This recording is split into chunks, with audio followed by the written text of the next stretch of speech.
Good evening. Vice Mayor Chris Bratcher has our prayer and Pledge of Allegiance. Vice Mayor. Thank you, Mayor. I'd like to ask everyone please to bow with me for a moment of silence, please.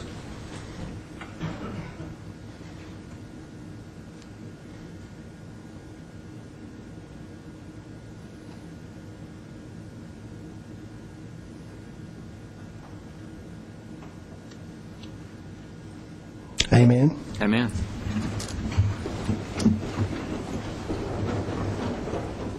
I pledge Allegiance to the flag of the United States of America and to the republic for which it stands, one nation under God, indivisible, with liberty and justice for all. Good evening and welcome to the Murfreesboro City Council, July 14th, 2011. And looking out, we have a number of visitors tonight, and I certainly welcome each and every one of you. As council members, we're pleased and happy that you are here and honored by your presence, and hope you enjoy your occasion tonight, regardless of what we do. It's always hard to make everybody happy, but we have a number of our staff members who are here, also along with residents and I'm sure business owners, so we're glad you're here tonight. Before we get started, I have a couple of announcements, brief, that I would like to make. Number one, on July the 19th, between 5 and 8 p.m., at Patterson Center, we will be having a Manny Avenue neighborhood meeting. It's an open house. It will be informal on July the 19th, 5 to 8 p.m. There will be a short presentation made at 6 p.m., but we really want to kind of talk about the Manny Avenue neighborhood and what it means to our community and what a vision of our residents for the future might be at that presentation. So if you will attend July 19th, 5 to 8 p.m. at Manny Avenue neighborhood meeting, it will be at Patterson Center, a short presentation at 6 p.m. I certainly encourage and invite everyone to attend. And on July the 21st, there will be a community-wide bicentennial meeting, and it will also be held at Patterson Center. And that will be at 10 a.m. in the morning on July the 21st. As many of you know, and those that don't know, I hope you will join those that do. Our bicentennial for the city of Murfreesboro, being named the county seat of Rutherford County, comes up in October the 17th of this year. It'll be our 200th year after being named the county seat of Rutherford County. So we're going to celebrate Murfreesboro's 200th year. We'll have a bicentennial committee, kind of a steering committee that's been meeting, and now we'd like to have a community-wide meeting so we could talk about maybe plans for the next year in celebrating Murfreesboro's bicentennial. Again, that meeting is at 10 a.m. at Patterson Park Community Center on July the 21st. Anyone and everyone is welcome to attend, and we'll have a little breakout session by theme so that if you're interested in education, arts, architecture, roads, rivers, and trails, our military, our business community, or anything like that, you could help us plan for our bicentennial celebration upcoming. So we look forward to having you there on July 21st at 10 a.m. at Patterson Park Community Center. And council members, that's the only announcements I have. Anything else the council would have to mention before we go on to our consent agenda? If not, you have your consent agenda before you, and anyone wishing to ask a question regarding the consent agenda, now is the time, an appropriate time to do that. If there are no questions, Mayor, I move we approve the consent agenda. Thank you, Vice Mayor. All right, is that a second, Mr. Gilley? Thank you. All right, motion is second to approve the consent agenda as it is presented. Would you please call the roll, Ms. Wright? Vice Mayor Bratcher. Aye. Mr. Gilley. Aye. Ms. Gels Harris. Aye. Mr. McFarland. Aye. Mr. Washington. Aye. Mr. Young. Aye. Mayor Bragg. Aye. Also at this time, you have the minutes of the regular meetings held on June the 9th, June the 16th, and June the 23rd. If you've reviewed those minutes, are there any additions or deletions regarding the minutes as presented? No questions, Mayor. I move the minutes be approved. Second. All right, a motion and second. Please call the roll. Vice Mayor Bratcher. Aye. Mr. Gilly. Aye. Ms. Gels Harris. Aye. Mr. McFarland. Aye. Mr. Washington. Aye. Mr. Young. Aye. Mayor Bragg. Aye. At this time, we'll consider for passage on third and final reading an ordinance amending the Chapter 14, Garbage, Weeds, Trash, and Other Waste, Sections 14-53 and 14-55, and Chapter 17, Property Standards, Section 17-2 regarding weeds and grass. Move for its passage on third and final reading. Second. Thank you. A motion and second. Please call the roll. Vice Mayor Bratcher. Aye. Mr. Gilly. Aye. Ms. Gels Harris. Aye. Mr. McFarland. Aye. Mr. Washington. Aye. Mr. Young. Aye. Mayor Bragg. Aye. At this time, pursuant to a resolution adopted by City Council on June 9th, 2011, we'll conduct a public hearing to consider rezoning approximately 244 acres north of Kimbrough Road and west of Barfield Road from Planned Residential Development, PRD District, to Single-Family Residential 10 RS10 District and Single-Family Residential 12 RS12 District. Wayne and Connie Phillips, Claude and Jennifer Phillips, John Phillips, Stan Vaught, Barfield Investment Partners, Pinnacle National Bank, and E. Ray and Jean Lowry are the applicants. The notice of the said public hearing was published in the June 26, 2011 issue of the local newspaper. Ms. Ely, welcome. Thank you. Thank you, Mayor and council members.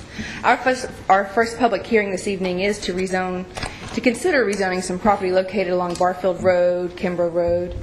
And it's shown on the map that's on the screen before you, and that map is also included in your materials. And I'm going to show another map. And this second map shows the 3 planned developments for which you're considering a rezoning. The area that's shaded orange, the one that's furthest to the north, is the River Oaks West subdivision. The one that's in the pale salmon color, the center one, is the River's Edge subdivision, or PRD. And the smaller purple one, furthest to the south with an entrance onto Kimbrough Road, is the Rivers Downs Annex subdivision. So these are 3 separate planned developments, PRD districts.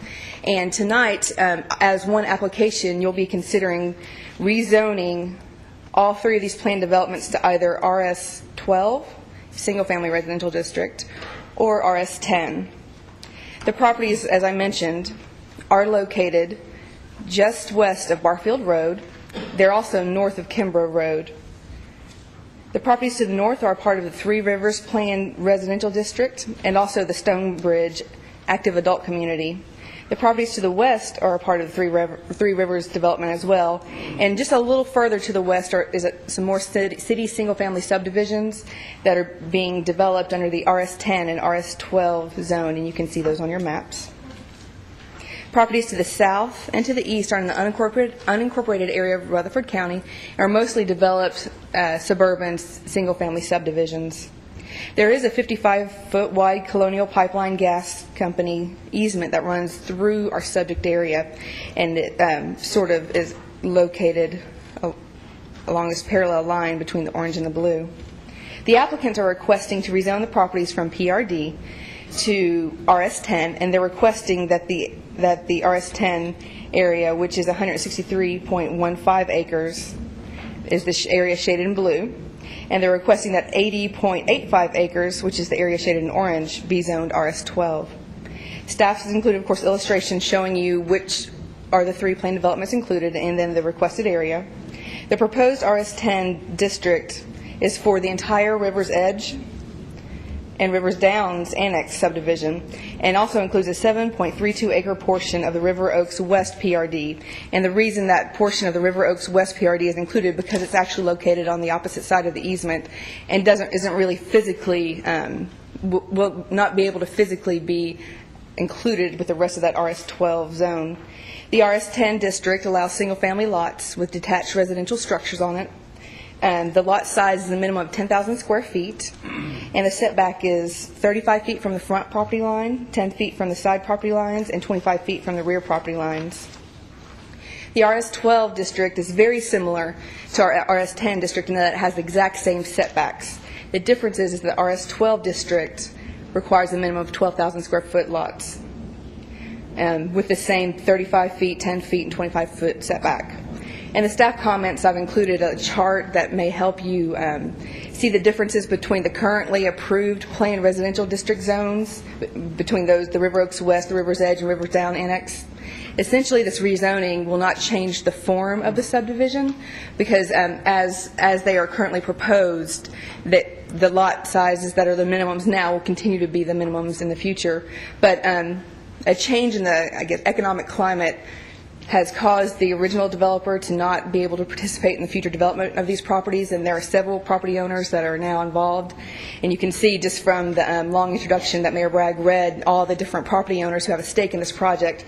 But at the urging of staff, they came together as one, got together and came to consensus to present a unified application to you, one that maybe you can see at one time and can offer a better opportunity for planning. And so that's why you see this large area with all these different property owners. They were organized by Mr. Matt Murphy. He and his partner, Brick Murphy, they worked with all these applicants to come together with a unified request, which is what you have before you. The planning staff did hold, well, I guess actually the planning staff attended a neighborhood meeting that was held by the applicants on April 26th at the Scales Elementary School. The neighborhood meeting was well attended, and there were lots of questions and people there wanting to know what was going on, and we gave people an opportunity to find out what the request was before it went to the Planning Commission public hearing. Planning Commission did hold a public hearing for the item and recommended unanimously, with Mrs. Jones abstaining from the vote, to rezone the properties, the 244 acres, to RS10 and RS12 as requested. Mr. Matt Murphy has a presentation that he wants to give you before the public hearing, but after his public hearing, after his presentation, you should conduct a public hearing to consider rezoning these properties to RS10 and RS12. If you have any questions at any time, staff will be glad to answer them. And at this time, I want to invite Mr. Murphy up to the podium.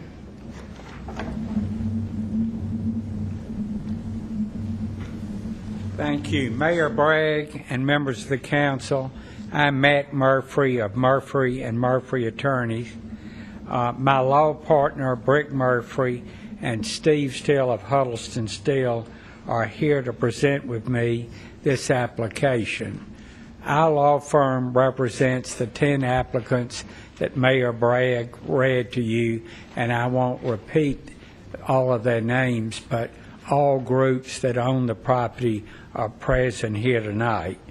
We are here tonight on the application for a rezoning of River Downs Annex, River's Edge subdivision, and River Oaks West subdivision.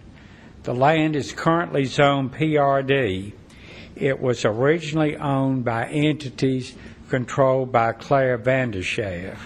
It was his plan to develop all the land under a common vision. Because of significant changes in the economy and market conditions, much of this land was taken over by Pinnacle Bank, Volunteer Bank, Green Bank, and others. It currently belongs to the applicants who are listed in the application. The development of this property under one vision by one owner was a much simpler situation than the current development by multiple owners. We originally met with Joseph Adelite, your planning director, and he said this project was a bit of a conundrum. Not knowing what that word meant, I looked it up in the dictionary, and I found out it meant it's quite a mess. Mr. Adelite encouraged us to try and develop a unified approach between the multiple owners.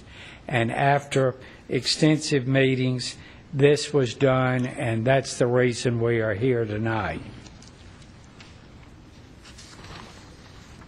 Let me say that none of the banks who took this property over wanted to take the land bank, and the current owners are here tonight to do what is best for our city, the surrounding neighbors, and so the property can be converted from a wasteland to a nice development.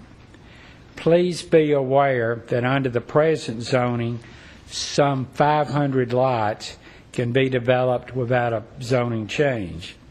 If this happens, the development would have to be in line with the regulations in the original PRD package.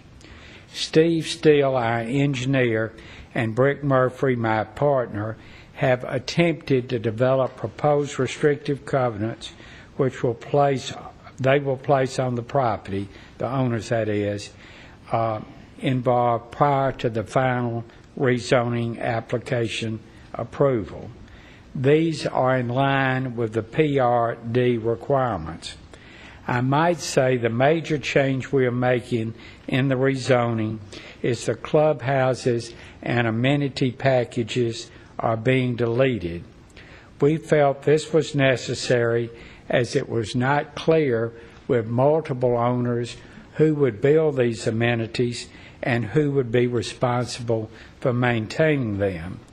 The thought was that before houses are built, and I might tell you there are no houses in this area, these amenities should be deleted to avoid confusion with potential lot purchasers.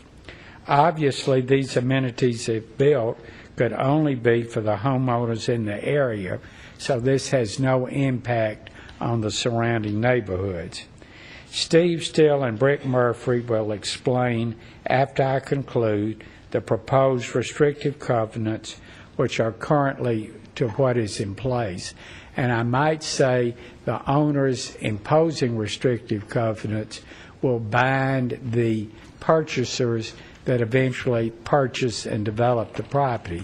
But this is not something the city is involved in, but we, for the public and for the neighbors, want you all to be aware of the restrictions we are planning on placing. I might tell you there's no increase in the density of the development, except there will be 2 additional lots where the amenities are located. Many of the covenants are almost identical to the ones currently in place. We did have a neighborhood meeting, and these proposed restrictions have been changed to address some of the concerns expressed at the neighborhood meeting. The rezoning was approved unanimously by the City Planning Commission. Brick Murphy and Steve Steele will now discuss the rezoning in more detail.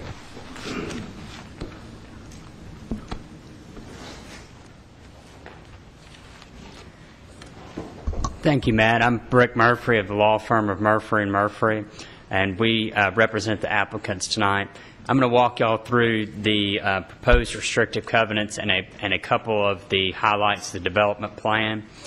Steve Steele with Huddleston Steel, after my portion of the presentation, will discuss lot configurations, the layout of the lots, as well as he'll identify the areas that the pool houses are in and the pools are in, which we're planning to remove from the development plan if the application passes tonight.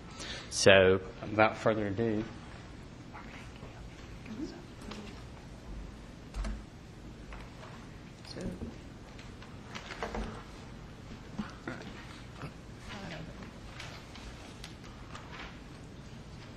Without further ado, I actually have an older one, so I don't know how to use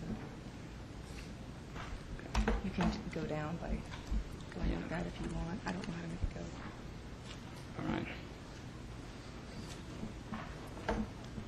all righty.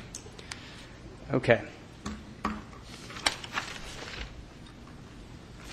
So we're requesting that River Downs Annex, River's Edge, and River Oaks West be rezoned from PRD to the bulk zoning classifications of RS10 and RS12. Could you hit slideshow and make that larger so we can see it, Mr. Murphy? I will attempt. Let's see. Ms. Ely, can you help me find the slideshow? But do you get it? Okay. No, he hasn't got it yet. You still got the Oh, okay, I see what you're saying. I can't read And then that see either. from beginning slideshow button. and There then we go. over Thank you. and back. Sorry about that. Thank you. Once again, we're requesting that River Downs Annex, River's Edge, and River Oaks West be rezoned from PRD to RS10 and RS12. And I'm going to walk y'all through the commitments that we are reimposing vis-a-vis restrictive covenants. Now, once again, Matt mentioned that these restrictions are not something that the city would enforce, but we've committed, the developers, that is, have committed to place these covenants on the property. So the River Downs Annex, River Oaks West, and River's Edge would have a minimum of 2,000 square foot house size under roof, and that would include the garage.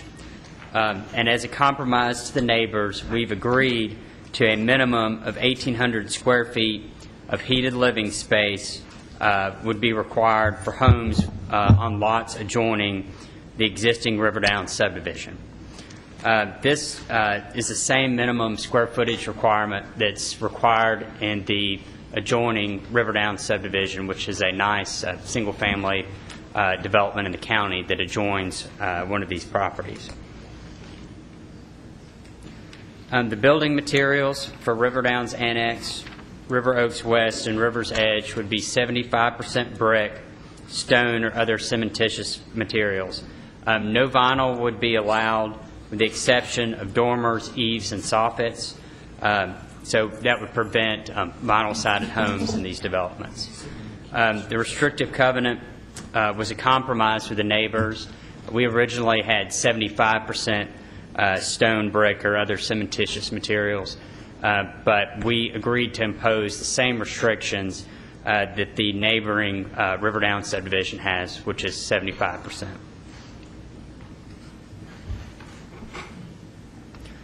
The proposed pools and amenity centers and the improvements associated with those clubhouses would be eliminated from River's Edge and River Oaks West.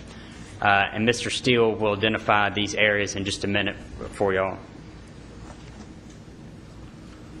The existing roadways and infrastructure are already in place for River's Edge Section 1, River's Edge Section 2, River Oaks West Section 1, and River Downs Annex have already been installed. So those roads are in, but they're not topped currently. And the investment in these roads, we anticipate that there's not going to be a reconfiguration of this road layout because there's been considerable cost that's gone in to putting these roads in already. So that the streets are in these areas. And this cost consideration would avoid having a through street, a direct shot, that is, between Case and Lane through the River Downs subdivision, which is the existing subdivision there, and Barfield Road. The goal here, as stated by the neighbors, is we don't want to have a straight shot speedway, so to speak. And these roads are in. The development is configured in this area, and due to the cost associated with that, there's not going to be a through there. And we'll also put a commitment down vis-a-vis a restriction that there's not a through shot there. If the applicants are successful with the rezoning, Southeastern Building Corporation through Barfield Investments will seek a variance in regards to River Oaks West, the first section of it, because there may be a couple setback variances that they may need. The existing PRD has a 10-foot wide tree and landscape conservation easement along the existing River Downs subdivision. We're committed to put that back in there. The purpose of that landscape conservation easement basically is to preserve the tree line there. So they've agreed to that. And we're going to put that back in. That was in the original PRD package, and they've agreed to put it back in. Builders for all developments will sod the front yards. Also, builders upon the home's completion would put a 1 1/2 inch native tree in all front yards, and we'll put that down as a restriction as well. Side and rear entry garages will be required for all homes in these subdivisions, and all utilities will be underground as well. The existing construction plans that were previously approved by the City of Murfreesboro for River's Edge Section 1, River's Edge Section 2, River Downs Annex Section 1, and River Oaks West Section 1 will be used for the completion of those sections. And per city standards, there'll be sidewalks in all these developments. Developers will create a homeowners association with the power to enforce these covenants. There'll be an architectural review committee as well that will review all plans before homes are built. And the homeowners associations will be required to enter into third-party management agreements with a third-party management company, Timmons, professional management company like Timmons, so to speak, or Gertner. I'm going to hand the presentation now over to Steve Steele. He's going to discuss the current lot configurations, and he'll walk y'all through a little bit of the development plan. Thank you.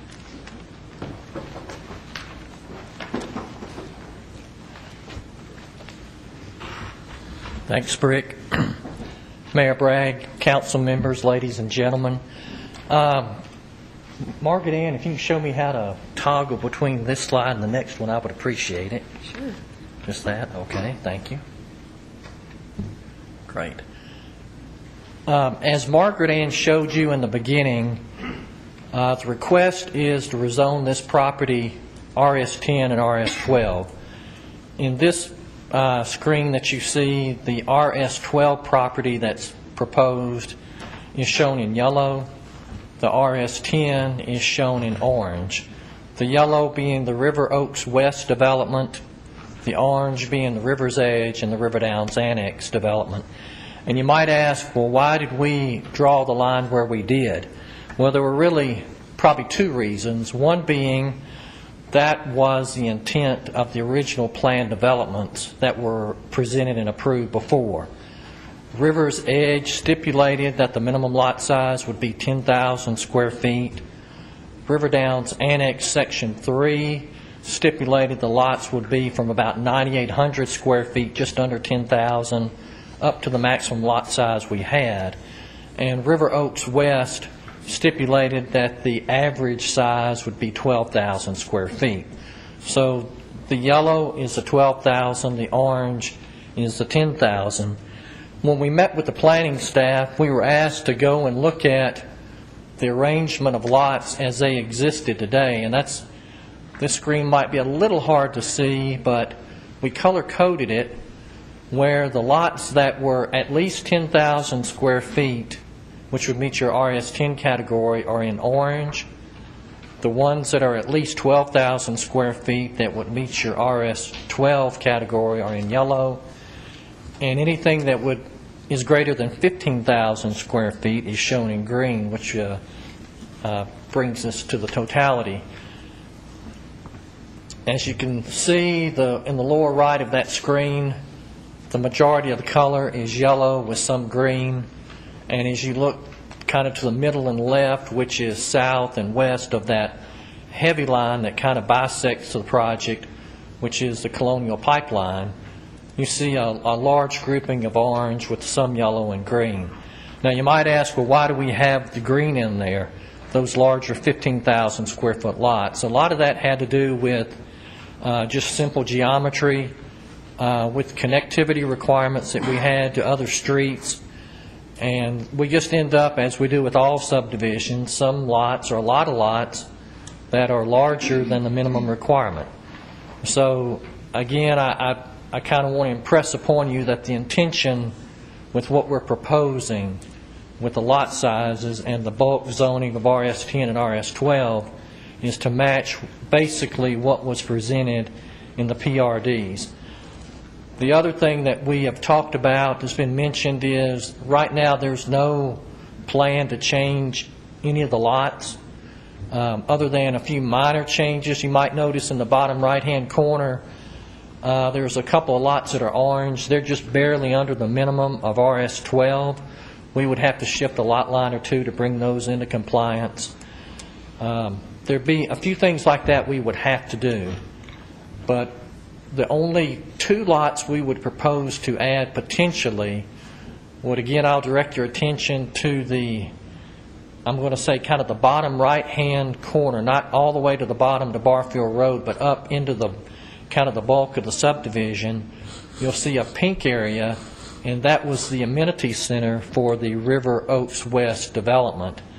If we do away with the pool and the clubhouse, that becomes a rather large lot. It seems like that could be very easily and conveniently converted into 2 lots as opposed to 1.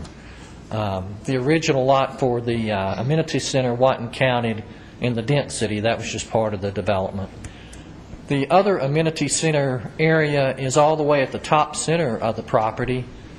It's also shown in pink on our screen. And that large area is the area that kind of got the ball rolling for this, you might say. After it was designed, it was determined that that area was, in fact, a wetlands area, and that it could not be developed as an amenity center.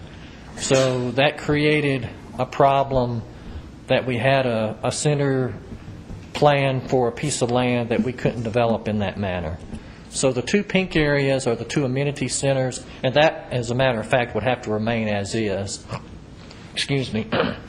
We wouldn't be able to do anything with that property. The blue areas that you see are drainage easements, primarily detention areas.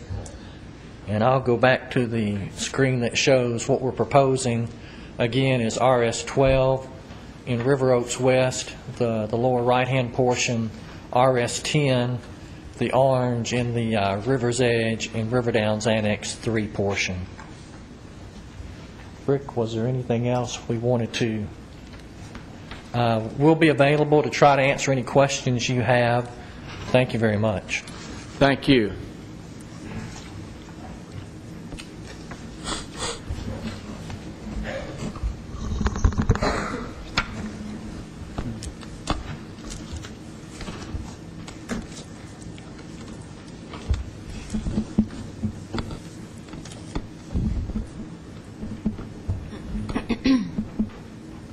All right, I think for our attendees tonight and for those watching on television, you can see possibly the extensive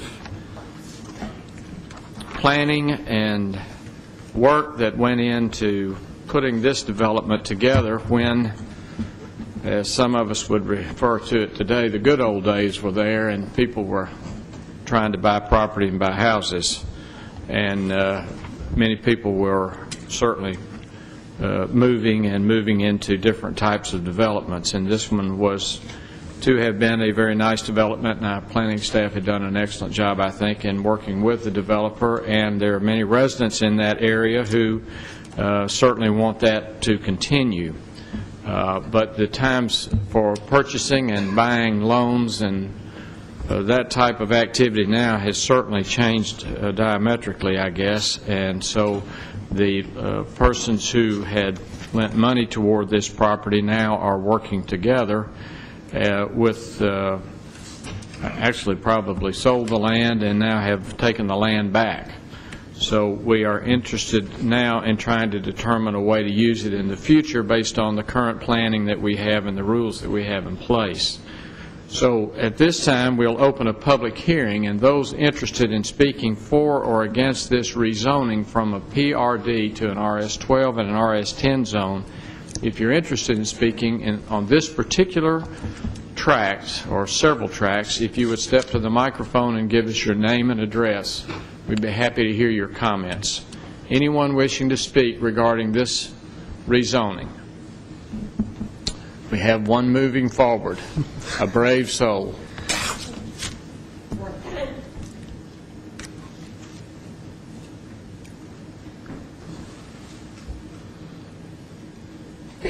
Give us your name and address, please. My name is Susan Erickson. We reside at 2023 Ivy Glen Drive. Mayor Bragg and council members, thank you for this time. I'm going to read. I'm a Toastmaster, bronze, but I must read because I don't want to miss anything. This is our fourth visit. Prior to this, I spoke from the heart.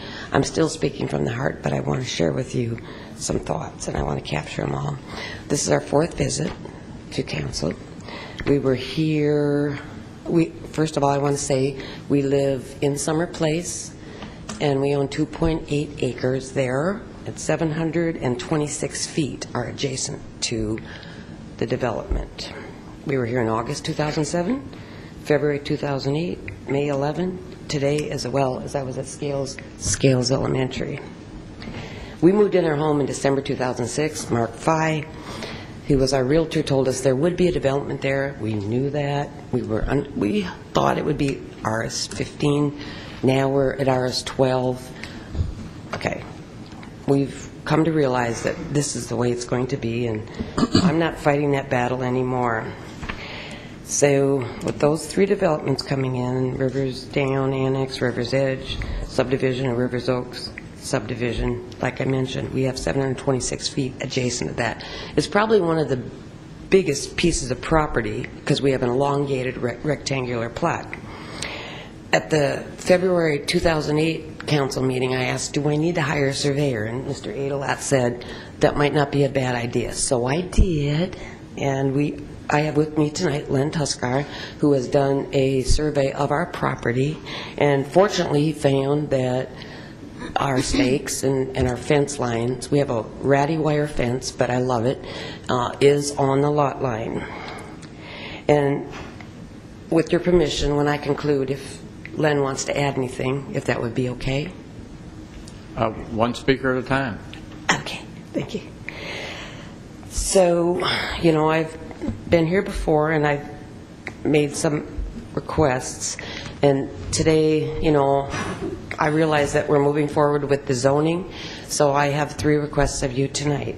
One, I would love to have you maintain the trees on both sides of our lot line.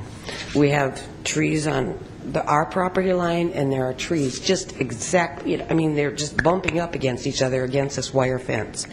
We have a 20-inch walnut amongst other wonderful species of trees. I'm not a tree hugger. Yes, I am.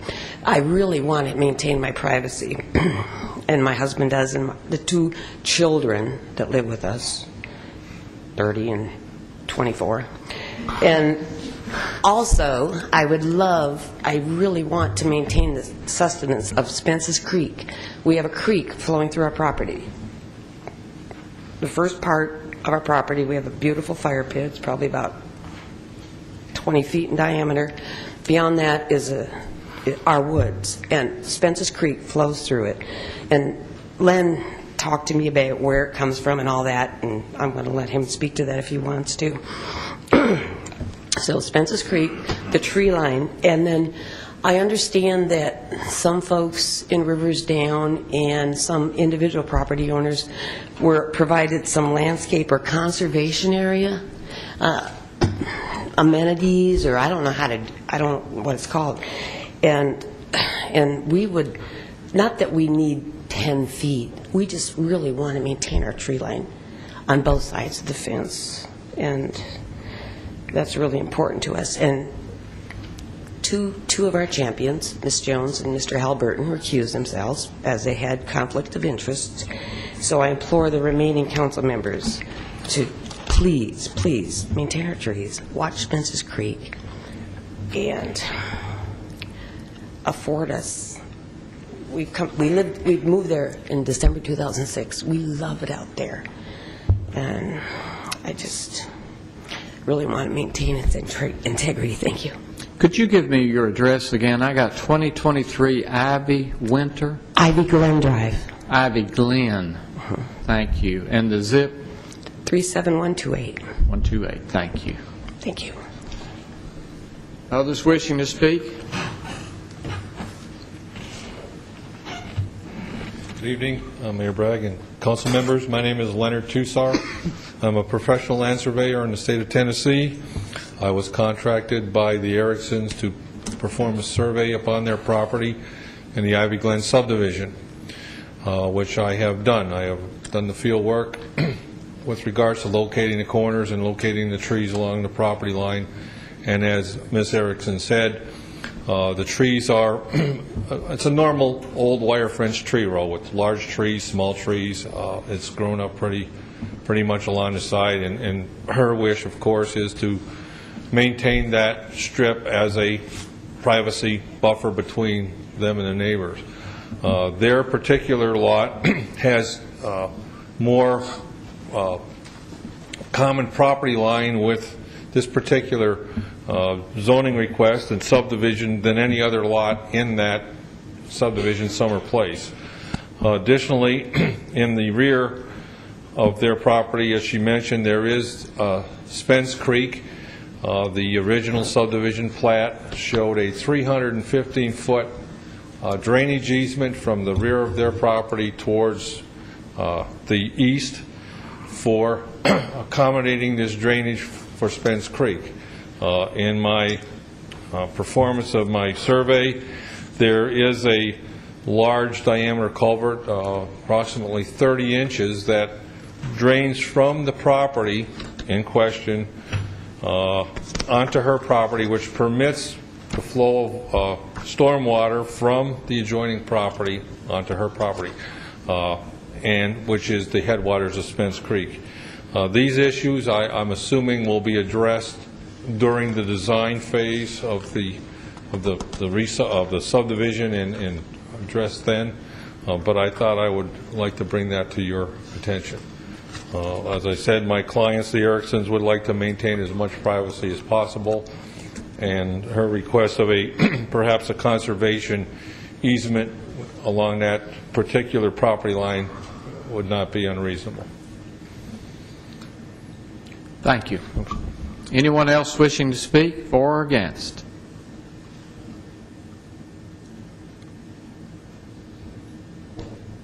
Anyone else? Is anyone else here wishing to speak?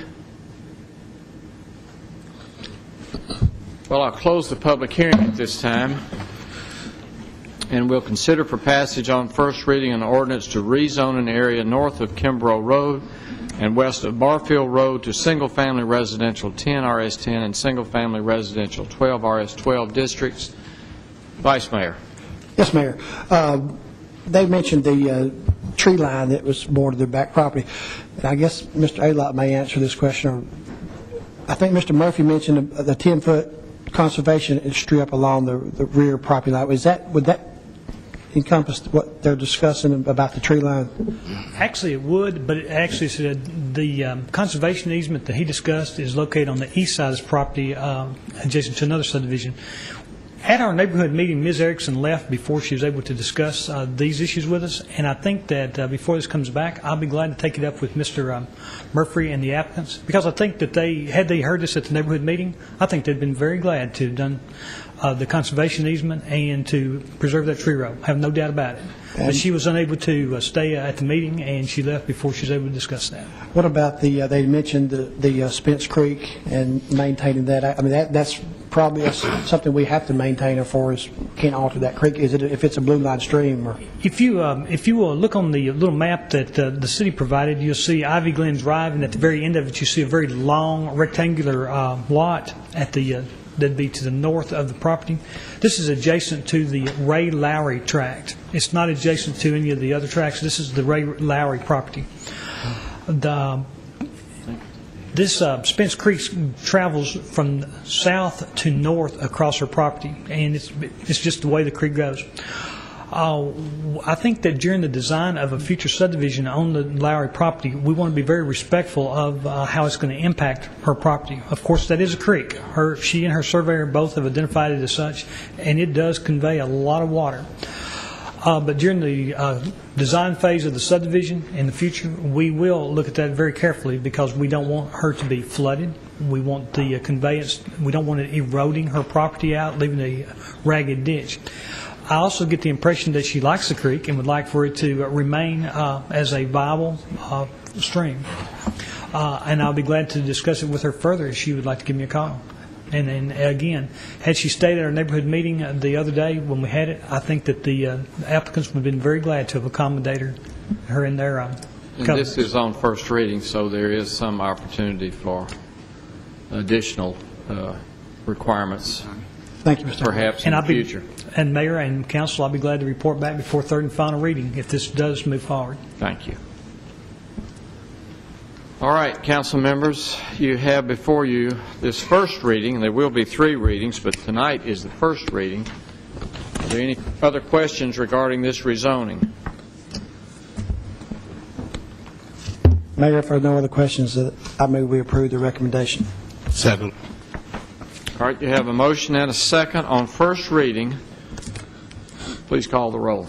Vice Mayor Bratcher. Aye. Mr. Gilly. Aye. Ms. Gels Harris. Aye. Mr. McFarland. Aye. Mr. Washington. Aye. Mr. Young. Aye. Mayor Bragg. Aye. At this time, pursuant to a resolution adopted by City Council on June 9th, 2011, we'll conduct a public hearing to consider a proposed amendment to rezone approximately 6.5 acres from General Office OGR District to Highway Commercial CH District and approximately 1.5 acres from Single Family Residential 15 RS15 District to Highway Commercial CH District along Memorial Boulevard at Kings Ridge Drive. Carolyn N. Haynes, Terry G. Haynes, Lisa S. Haynes, and Haynes Brothers Lumber Company are applicants. Notice of said public hearing was published in the June 26, 2011 issue of a local newspaper. Ms. Ely. Thank you again, Mayor and council members. Next, we have 2 public hearings which concern the same 4 properties. They're for properties that are located along the western side of Memorial Boulevard, and on the map that's on the screen, that includes the area shaded orange and the area that's shaded purple or violet. These properties mostly are located south of Kings Ridge Drive with just 2 smaller tracts located along the north side of Kings Ridge Drive. The Planning Commission held 2 public hearings, and after the second public hearing, then made a recommendation on each item. And I'm not sure how you're going to do it this evening. This may be something that Mrs. McGann answers if you're going to hold the public hearing for the first request, which is to CH, and then make a recommendation, and then the second public hearing, or if you're going to wait to hear both sets of comments before you make a recommendation. Either way, Planning Commission did hold the 2 public hearings on these because the requested zones are for 2 very different types of zoning districts. The area shaded orange, the applicants have requested a commercial highway zone, that's CH. In the area shaded violet, the applicants have requested a multifamily residential district. So since those are 2 very different zones, we'll hold 2 public hearings again this evening. And so folks who are interested in this project will have an opportunity to comment on the commercial aspect and an opportunity to comment on the residential aspect, the multifamily residential aspect. But the subject area does include 4 parcels of property. And of course, they're on the maps before you. The surrounding properties, I'll go ahead and just give a rundown of what is located adjacent to these properties. Along the western side, where it's zoned RS15, is the Brent Mead subdivision and various phases of that subdivision. To the south is property zone CL, which is local commercial district, and CH. And to the south, there is a assisted living facility and a restaurant, which we know as Sir Pizza. Just across Memorial Boulevard, which is also Highway 231, there's property zone CL, local commercial district. There's a mobile home park that is a lawfully established nonconforming use. It's zoned single-family residential district, but that mobile home park was established before we zoned it RS15, so there's a mobile home park. There's a gas station located along the eastern side of Memorial Boulevard, an old motel site, which is no longer standing, but you may have seen fireworks tent there last week where they were selling some fireworks. Directly across Memorial Boulevard is a large tract of land that currently is a large estate lot. There's 1 single-family house on it with some open land, and as far as the zoning is, it's zoned RS15 and it's underdeveloped according to the RS15 zoning requirements. Also across from Kings Ridge Drive is the Brent Mead subdivision, which is a developed single-family subdivision. To the north, along the western side of Memorial Boulevard, are properties, and adjacent to this property are properties that are zoned CH, Highway Commercial District, and then just across from the CH are properties zoned CL, Local Commercial District. Back to my notes. The current zoning for the property is separated by this dark, heavily dashed line. The area within the northern square is zoned OGR, and that's General District Residential.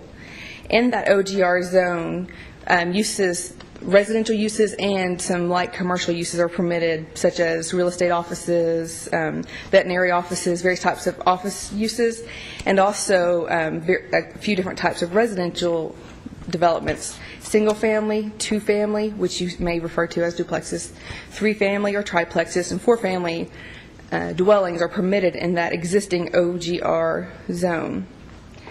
The area to the south is zoned RS-15, single-family residential district, and the RS-15 district allows by right single-family detached residences on lots that are at least 15,000 square feet in size. Doesn't regulate the house size, just the lot size.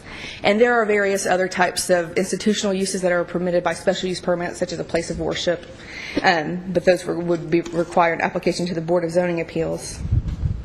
I've also included a map that's more of a scaled-out version, so you can see in relation to our community where this property it is. It's still the orange and blue-colored properties. The current OGR zone was established in 1986, and at that time it was OG, and then sometime later the zone name changed, so this property wasn't rezoned to OGR, but the OG name changed to OGR, and some of you may remember that happening. And so that zoning was established in the 80s. And then the property that's to the south, that's zoned RS-15, was annexed, and as Section 17 of our zoning ordinance calls for, it came in with an interim zoning or default zoning, however you want to refer to it, of RS-15. So if property is zoned for residential purposes in the county and it's annexed without a companion rezoning request, we just automatically zone it to RS-15. And so that is how that happened.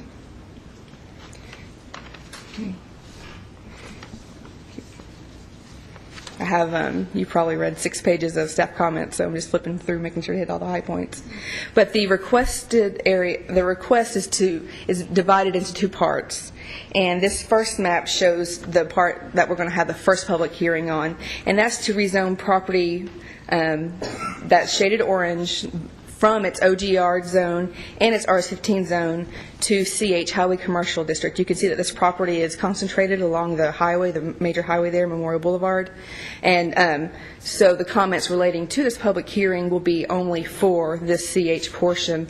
After the conclusion of this public hearing, we'll hold a second one, which will be for the area that's shaded blue. So when folks come up to speak, they'll just refer to the request, only the commercial portion of this request, and then have an opportunity to refer to the multifamily portion of the request. We will have an opportunity to speak from, or to hear Mr. Brick Murphy give a presentation, and he'll talk about what he's worked through with the applicants. The Planning Commission did recommend approval of both parts of this unanimously. But before I introduce Mr. Murphy, I'm going to ask our planning director, Mr. Joseph Alott, to come up and just say a few things, and then after Mr. Alott's finished, Matt, if you want to go ahead and come up, or I guess Brick's going to come up and do his presentation, and I'll set the computer up when he comes up. Thank you. Mr. Alott. Thank you, Mayor Bragg, members of the council. This has been an application that has been formulating for quite a number of years. Since the zone was established in the 1980s, there have been several what I would call false starts where applications were made and maybe even scheduled for public hearings and then withdrawn. There were applications that were discussed but never moved forward. There were applications that we moved to the point of having neighborhood meetings, and there was a lot of public participation at those meetings. This has been it's been very visible, something that I think has occupied the minds of quite a number of people in the area. After the last application was made, which would have been a little over a year ago, in the spring of 2010, I realized that this was a property that perhaps needed some engagement of the community. And I endeavored to engage the community when I realized that there was misinformation floating and that there were maybe some ideas that were factually incorrect. And I endeavored to draw participants in the neighborhood, people who had been at the neighborhood meeting, into an opportunity to discuss the application directly with the developer, to allow them to have an opportunity to have that, ground floor opportunity to shape the development before an application was made or before a development plan was submitted. Throughout this, I have endeavored to conduct myself properly. However, I understand that there are some people who feel that maybe I have offended them. And to the extent that I have, I would like to offer them an apology. I hope that the city can hold itself up and be a good example, and that's what I've tried to do. And to the extent that I've failed, I apologize. And I wanted to make that public statement before we begin this public hearing. Thank you, Mr. A-Lot. Mr. Murphy? Mayor and members of the council, I'm Matt Murphy, an attorney with Murphy & Murphy Attorneys. I represent the Haynes family, who are requesting a rezoning of 24.49 acres located on the west side of Memorial Boulevard. I'm going to make these remarks related to both zoning requests so you don't have to hear from me twice. I'm doing this at this time. The request is to rezone property zoned RS-15 and OGR to commercial highway, and rezone property zoned RS-15 and OGR to RM-16 as indicated on your zoning map. The property belongs to the Haynes family and is located on Memorial Boulevard, a major highway in our city. The property along 231 North to the north and south of the property in question, as shown on the exhibit to the zoning request, is zoned commercial highway. Due to the changes in the marketplace, the close proximity of the property to existing commercial property, and the location of the property on a major highway through our city, in our opinion, it is unlikely this property will ever be developed as high-end RS-15 or OGR. I would also point out to the council as well the development of this property as it is currently zoned is probably not good planning. The Haynes family, since last fall, has made an effort to work with the neighbors in the area related to their zoning request. A meeting took place with the neighbors earlier in the fall, but on October 10th, 2010, there was another meeting, and the suggestion was made by the neighbors that the Haynes might consider placing deed restrictions on their property. The proposed restrictive covenant bullet points were prepared by our office and submitted to the neighborhood group in November of 2010. By early January 2011, we had received no response to our proposal. As a result of that, the planning staff and the neighbors talked about the fact that there had been no response. Finally, in a letter dated April 4th, 2011, the North Murfreesboro Alliance responded with proposed declarations of covenants, conditions, and restrictions. They were submitted to Mr. A-Lot, your planning director. The counter proposal was forwarded to me. As a result, the Haynes family and our law firm met several times over many hours in an effort to respond promptly to the neighbors' request regarding their proposal. At these meetings, every effort was made to incorporate many of the things the neighbors had requested as soon as possible. The bullet points for restrictive covenants submitted by the Haynes in November of 2010 were amended to incorporate most of the design elements requested by the neighbors. We met with the neighborhood group 8 days after we received their proposal on April 12th at 7 p.m. with our response. At this meeting, each proposed restrictive covenant was explained in detail, a copy of which was delivered to representatives of the neighborhood group and I believe that's been distributed to you. The Haynes received no response from the neighborhood group. We were told that at a meeting on May 16, 2011, before the Planning Commission public hearing, it was decided by the neighbors to oppose the rezoning. I might tell you that even though some of the neighbors opposed the rezoning, which was passed unanimously by the Planning Commission, the Haynes have agreed to still, prior to the third reading of this rezoning before the City Council, to record these restrictive covenants, even though the neighbors some of the neighbors opposed their request. It is the Haynes opinion that the proposed covenants offer many advantages to the neighbors and also to our city when the property is developed. Some members of the group, as I say, opposed the rezoning, which was held on June 1st, 2011. However, there were neighbors supporting the request, that is, both requests. I recall in particular the comments made by Randy Caldwell, a neighbor and landscape architect with Reagan Smith, who spoke at the public hearing in favor of both the Haynes rezoning request. And as I say, he lives in the neighborhood. Mr. Caldwell called me and said he would not be able to attend tonight. He reinstated he was in favor of both rezonings and felt with the restrictive covenants, the development on the property would be something we could all be proud of. I might point out that the restrictive covenants the Haynes placed on Regency Park many years ago have led to one of the nicest developments in our community. As to both rezonings, it is obvious that many of the protections the neighbors desire in the proposed restrictive covenants would not be available if the Haynes sell their property and it is developed under the existing zoning. The city now has stricter site plan guidelines.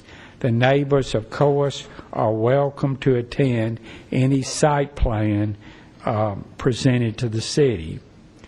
I might tell you both the Haynes rezoning requests were approved unanimously by the Planning Commission June 1st.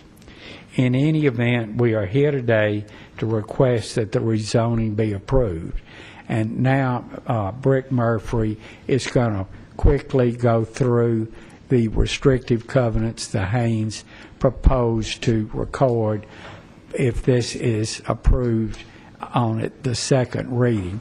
I might tell you again, we understand this is not something the city would enforce. It's something the Haynes will record, and they will be the owners of the property, and it's something that they will impose on whoever buys the property. They have no intention of developing the property themselves. So I now ask that Brick Murphy come forward with the proposed bullet points.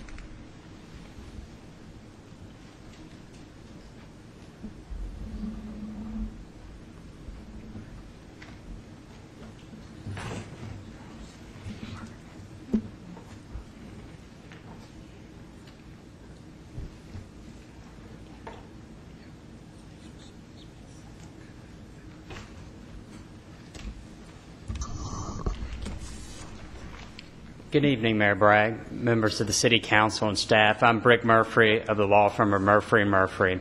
I'm going to walk y'all through the bullet points for the proposed restrictive covenants. Matt's talked about the history of these proposed restrictive covenants. They would control the development on the property if they're placed on the property, but once again, they're not something the city would enforce. We know that the closest development is the Regency Park development. We feel like that both the commercial aspect of this property, which is before y'all right now, and the multifamily could be developed in a way that's compatible with that very nice subdivision. So I'm going to walk y'all through the commercial aspects of the restrictive covenants, and then in a minute, when the multifamily is up, I'll discuss those as well. Please excuse some duplication if there is some. Once again, these are a summary of the high points of the proposed restrictive covenants, which have been negotiated between the Haynes family and the Neighborhood Focus Group. These restrictions would control the development of the property if they're placed on the property. The commercial areas would be subject to the Gateway Design Overlay District standards, which are the same standards that the Avenue Shopping Center on Medical Center Parkway is subject to. We agree vis-a-vis a restriction to place those standards on the property. We'd also agree that the commercial areas would be subject to the same standards as the landscaping requirement in the gateway as well. Also, an attempt will be made to preserve trees around the perimeter of the 30-acre tract. No single building in the commercial portion shall exceed 60,000 square feet. And this would prevent the development of a big box retailer such as a Walmart or Target on the property. This limitation would not apply to a single strip center with multiple units. So a good example in the area of a single strip center with multiple units is the Whole Rob Shopping Center on Memorial that has Papa Murphy's Pizza and Pavowski's in it just down the road. This limitation also would not apply to an office building, but it would exclude a big box retailer. The building materials would be brick, stone, real or faux, marble, scored precast concrete, and then we would allow smooth wood, fibrous cement siding, stucco, EIFS, or synthetic stucco as a secondary material. So you'd have cementitious material as your primary material, and you'd have these other secondary materials. So basically stone or brick, and then wood or EIFS or stucco as a secondary material. Vinyl would only be allowed in soffits, trims, and windows. This would prevent vinyl-sided buildings. Prohibited building materials, we would not allow exposed smooth surface panels. We would not allow corrugated metal as a building material. Additionally, the Hayneses have agreed to place extensive restrictions which address exterior colors, building heights, landscape buffering and screening, exterior lighting, and a focus has been made and will be made to reduce the impact of this development on the neighboring properties. We've also agreed to many other restrictions, which we've discussed with the focus group, but I just thought I'd hit the high points. So Matt and I will be here to answer any questions you may have, and we appreciate your consideration. We just ask you vote in favor of the application.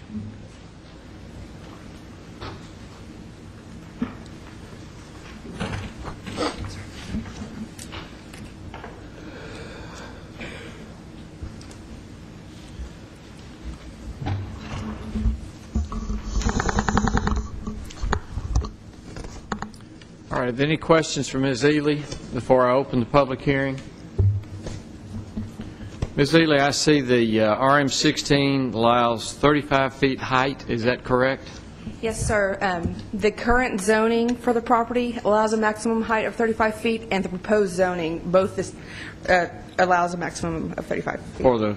For the residential multifamily. For the commercial multifamily. highway allows 75 feet? That's correct. And is that, there's no restriction on that? It's still 75 feet? It's still 75 feet. Is there anything additional in the restrictive covenants about height? I don't believe No, there's not. There's no other restriction. And then the OG district allows 35 feet? It does. And so does the RS-15, for that matter. That's right. Any questions for Ms. Eagley before I open the public hearing? If not, I'll open the public hearing at this time. If you're wishing to speak for or against this rezoning, if you will step to the microphone and give us your name and address. We're happy you're here, and we're happy to listen. Good evening, Mayor Bragg, council members. I'm Billy Pearson, 3026 Wessex Drive.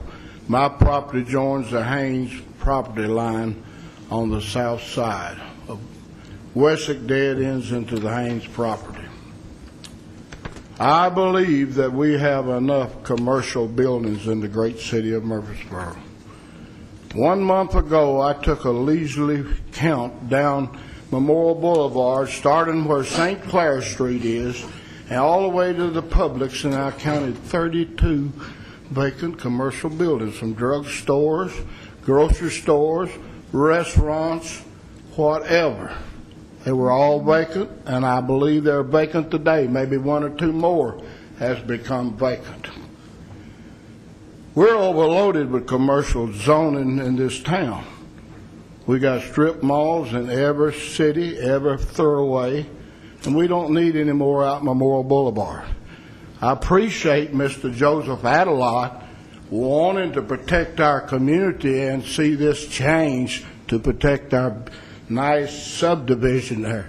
And Mr. Murphy alluded to the Haynes that developed a nice residential as an asset to the city. Us neighbors want to keep it that way. I've only resided there 3 months. It's quiet. I've been told there's many sinkholes on the place. One developer, Topographical, was too costly to develop, and he wouldn't develop it. I know where my garage comes out. There's about a 10 to 12 foot slope that tapers down, and over on the line fence of the Haynes property, there are about a 4 to 5 foot deep cavern that runs 10 or 12 foot back to the end. Now, I think that they can develop this commercial highway without a lot of problems. It just won't work. It will create traffic more on Memorial, and Memorial has passed Broad Street on pedestrian traffic, passenger traffic. Try to get out of Regal Drive. There were 3 people that spoke for it. They all had vested entrances. Mr. Caldwell, the great architect that designed the gateway, he has vested interest. He may be able to develop some of the buildings or the property. The other person, Mr. Smulman, he also lives on Regal Drive. They live a half a mile or close to it away from the property. It won't affect them with everything around. And their part, he's a real estate agent. He has vested interest. He may be able to rent out some of the buildings. He may be able to sell some of the lots or land. And another person that spoke for it has vested interest in developing her property across the highway in the future. So those are the 3 that spoke for it. The whole neighborhood is there, about 30-something spoke against it. The next morning in the paper, and the next 2 days, there were 85 comments against the rezoning. All favored the neighborhoods except 3 people. 2 were for the zoning, and 1 made fun of North America. But he made it in a joke. He said, you got your Siegel complex out there, your soccer field, North Murfreesboro, you see how the rest of us feel in the city. So he covered 2 points. We don't need any more commercial building at this time. I hope my plea and complaints and grievances will not fall on deaf ears tonight. I hope you would protect the neighborhood integrity that we live in just like you do. You would do the same thing.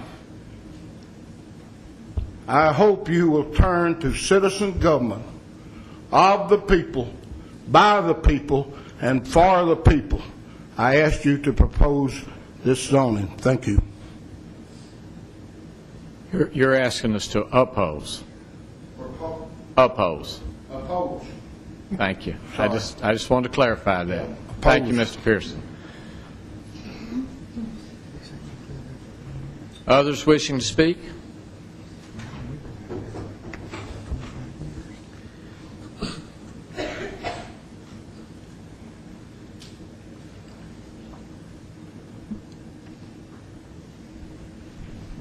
Good evening, Mayor Bragg, City Council members.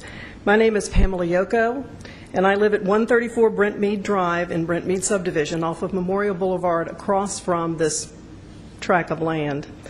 I became involved in this process quite by happenstance. I'm a writer and a journalist, and I happened to write an article for the D&J that appeared August the 1st of 2010. The very next day, August the 2nd, I received a telephone call from Joseph Adelot asking me to help him in something he wanted to accomplish. He asked me to help build a bridge between the homeowners of this community and the city. That is a quote. I've never done this before. I'm just a humble writer, always trying to inspire people to live their life the very best that they possibly can. So having a 13-year-old daughter that I'm trying to teach to live life the right way, excuse me, I decided to help. What I was not prepared for was the politics, the backstabbing, the lying, and the deception.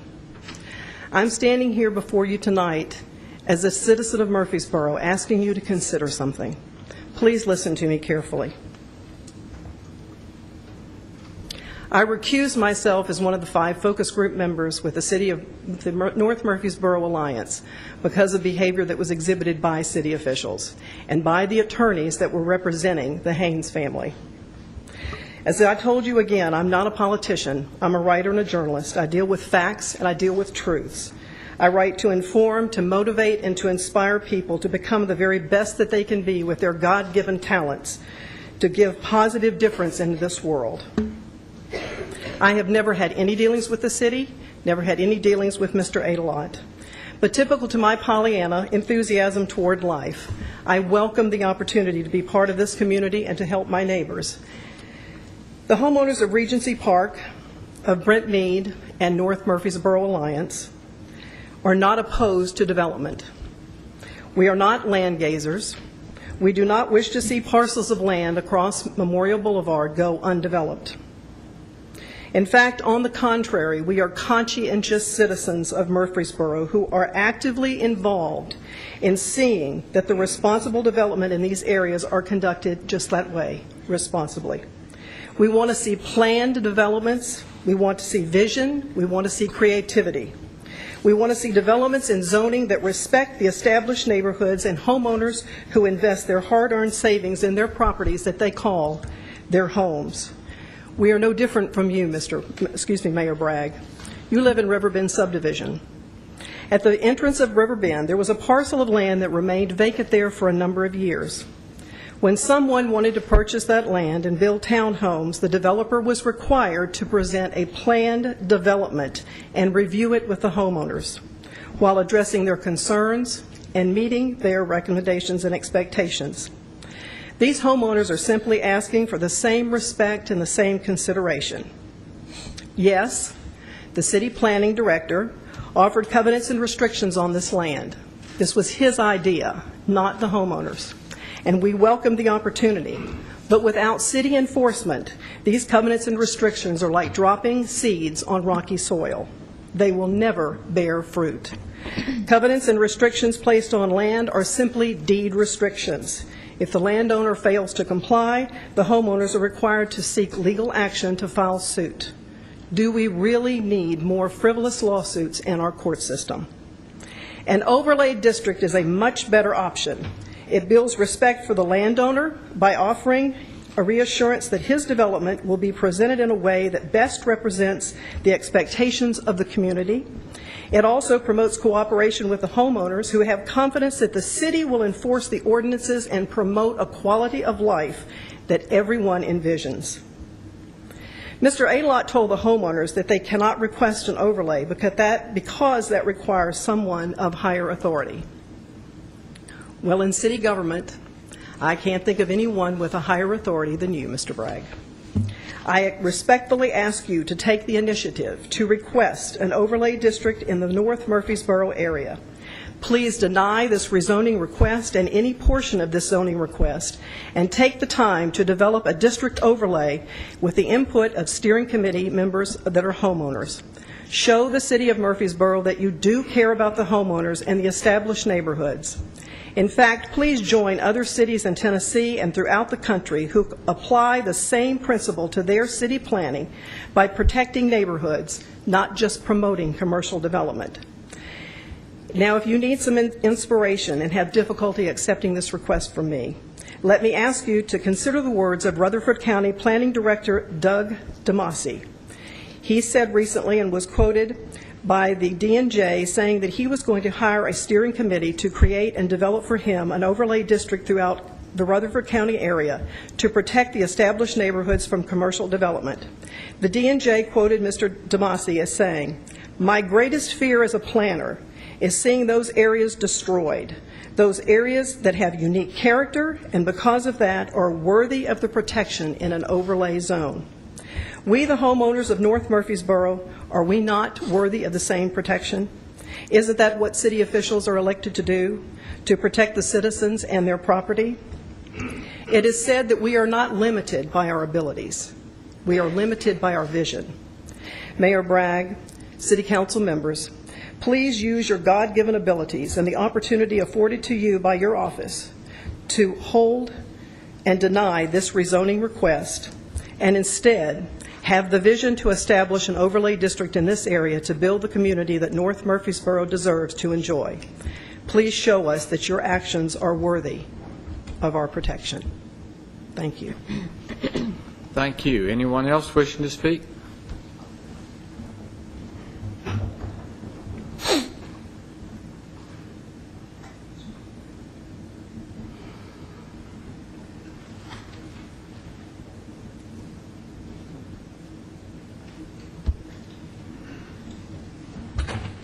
Mayor Bragg and Councilman, I'm Glenn Belcher. I currently live at 4009 Legacy Drive in Clarksville, but I own property along with my sister at 2527 Memorial.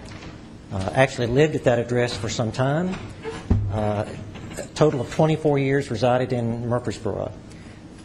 I don't know of all the particulars that I know some have brought up, nor am I eloquent as some who've presented their points of view, but I would like to say I've been concerned for some time that there seems to be a lot of property along Memorial that is underdeveloped. And I've watched Murfreesboro grow and seen many of the things that have happened, concerns about property taxes and how to fund schools and any other number of things. It appears to me that there needs to be some plan, whether it's the plan that's being presented by anyone here tonight or not, develop that property so it can be better used and better facilitated to help the city of Murfreesboro. Personally, I like the idea that has been presented to develop that Haynes tract. And really just want to come forward this evening just to say, count me as for the proposal, if you would. So I just ask that you would consider accepting that proposal or something similar to it. Thank you. Thank you.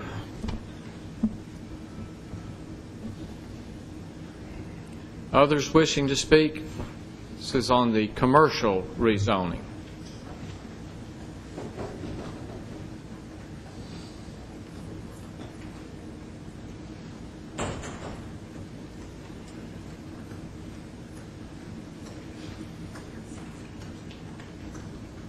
You may want to come up front and have a seat and kind of get in line. How about that? Hi, Mayor Bragg and members of council. My name is Janine Lassiter, and I live next door to the Belchers and the Vaughns. I grew up there. I don't live there currently. My father has been a part of this community for many, many years, and when he purchased that property in 1976, it was basically a hot two-lane highway, and I lived there for 2 or 3 years, and I've watched it grow in that area. And when State Farm became an option to relocate there, it was presented to all the residents, and I've discussed this with him recently. He's 99, and he remembers that one day that it would more than likely be more commercial there. And that if, when it did become commercial, that State Farm would, help, and it would set a tone for the development in that area. And as we know, State Farm is a very big asset to our community, and when you see the way it is, designed, and, it was only one story, and, it's landscaped very well, and almost you don't even notice it, that kind of set the tone for the commercial development to go that direction.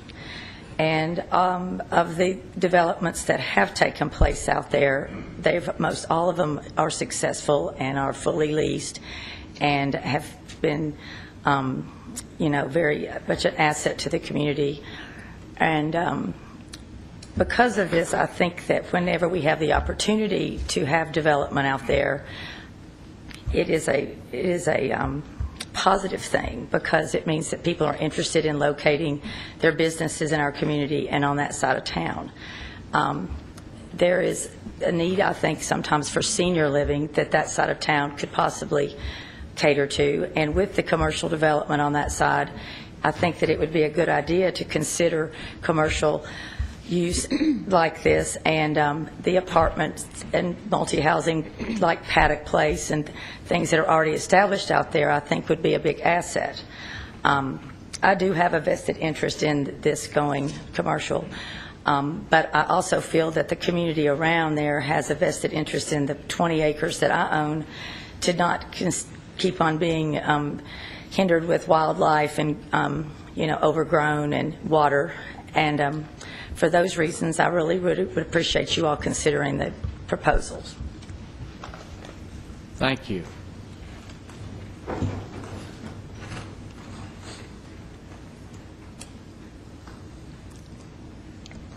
I'm Jean Vaughn, and my brother just spoke a few minutes ago.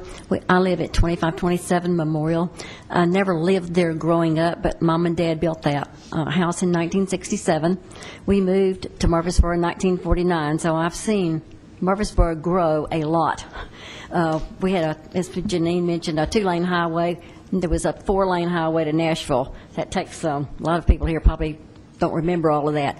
But anyway, my husband and I moved in 2002 to the house that we now reside in, of course, and we also have a vested interest. We're not interested in moving right now, but I can remember when all of this commercial was not there, and I've seen it grow, and I feel like that this is a benefit to the citizens of Murfreesboro and the city. We have extraordinary road traffic control and also utilities that would support any additional commercial and residential situations. And I just feel like that this is a plus for Murfreesboro and the city. We're going that direction, and there's an awful lot of undeveloped land there that needs to be put to a better usage than just single housing. There's a lot of empty lots and spaces there to do multi-level. So I definitely support this, and thank you all for listening. Thank you. Others?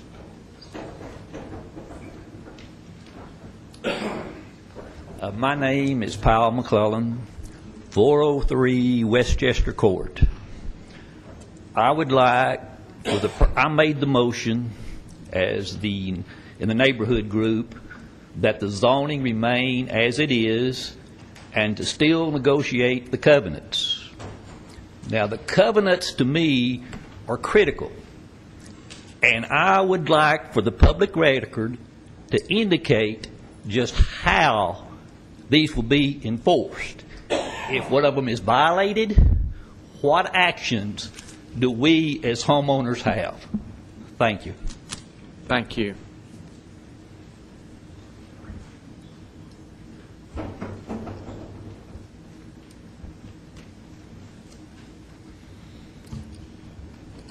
Mayor, Council, my name is Tim Yoko. I live at 134 Brentmead Drive. What was the name? Tim Yoko. Thank you.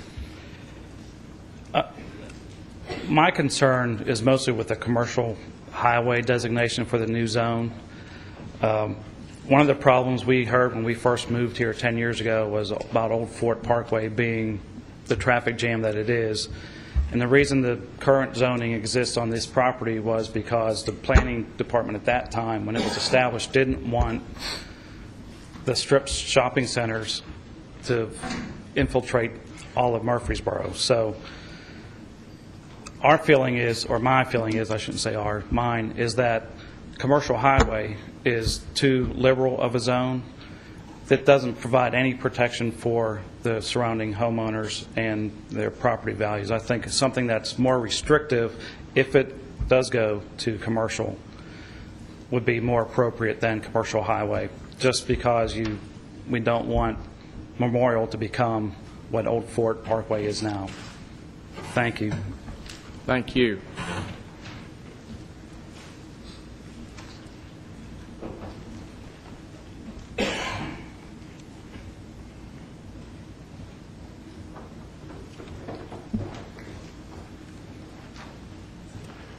Good evening. I'm Brad Smotherman. I own at 730 Regal Drive.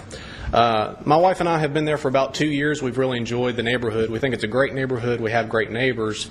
That being said, I am in favor of the proposed zoning change. First, I would like to kind of talk about my background. I sold real estate from 2005 through 2007, and the comment was made that my opinion might be tainted based on that. I retired my license at the beginning of this year to basically invest in single-family homes, so therefore I think I just come here as a concerned homeowner, and I'm in favor of this for a few reasons. Number one, I think that the current zoning is unreasonable. I think that we could pretty much all agree that RS-15 zoning right on Memorial Boulevard is not reasonable and not good development. Secondly, right now there are no deed restrictions, and I think that the deed restrictions really make this and will make this a tasteful development based on who comes in here and develops the property. Some people have made the concern about there not being a reasonable, viable way to enforce those deed restrictions. The deed restrictions that are placed on this property, I think, are strong, given that they're done in the gateway format. But as far as enforcing them, I mean, pretty much all new developments are going to have deed restrictions in some way. If they didn't work, then we would have seen that previously through development. Also, I think that there's somewhat of a lack of amenities on the north side of town. My wife and I typically have to go to the west side to go to a good sit-down restaurant, and I hope that will change in the future. And lastly, I just want to say that whether there's a need for, a new strip center or whatever is going to be there with the commercial highway zoning, I think that the free market should decide that. I don't know commercial real estate very, very well, but I'm assuming someone that's going to come in here and develop the property is going to have a good idea of what this city is going to need. And I think that given the deed restrictions that are going to be in place, that it's going to be a development that we could all be proud of. Thank you. Thank you. Others wishing to speak for or against the commercial rezoning on the front of the property? Good evening, Mayor, City Council, ladies and gentlemen. My name is Tom Davis. I live at 502 Bluebell Avenue. I've got prepared remarks for the follow-on, but just as far as this goes, we've heard from all the vested interests, all the people that have property they eventually want to sell on Memorial Boulevard. That's fine. I'm not against development. What I'm against is uncontrolled, unplanned development that doesn't give the residents in the area and the neighbors a say-so in how it's done. And that's what I see happening. I don't want any development on this tract or any of the tracts up and down this area unless we have an opportunity to sit down and see a planned development review. I think the nature of this part of North Murfreesboro, you come up and you come past Northfield and you get by the airport and it starts to turn into a very graceful, very quiet, very charming area. And the whole world doesn't have to be strip malls and fast food joints. Thank you. Thank you.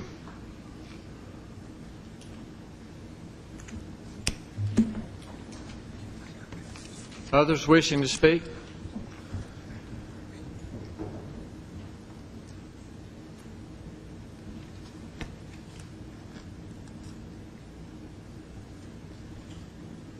Hello, my name is Greta Gerald. I live at 3240 Memorial Boulevard, which is directly east of the property in question. I have learned that everything changes, except, there's nothing in this life that is going to stay the same. when the storm hit on April the 27th, I think it was, we lost 90% of our trees on our place. I think that change is good sometimes, and it's time for Memorial to do some changing.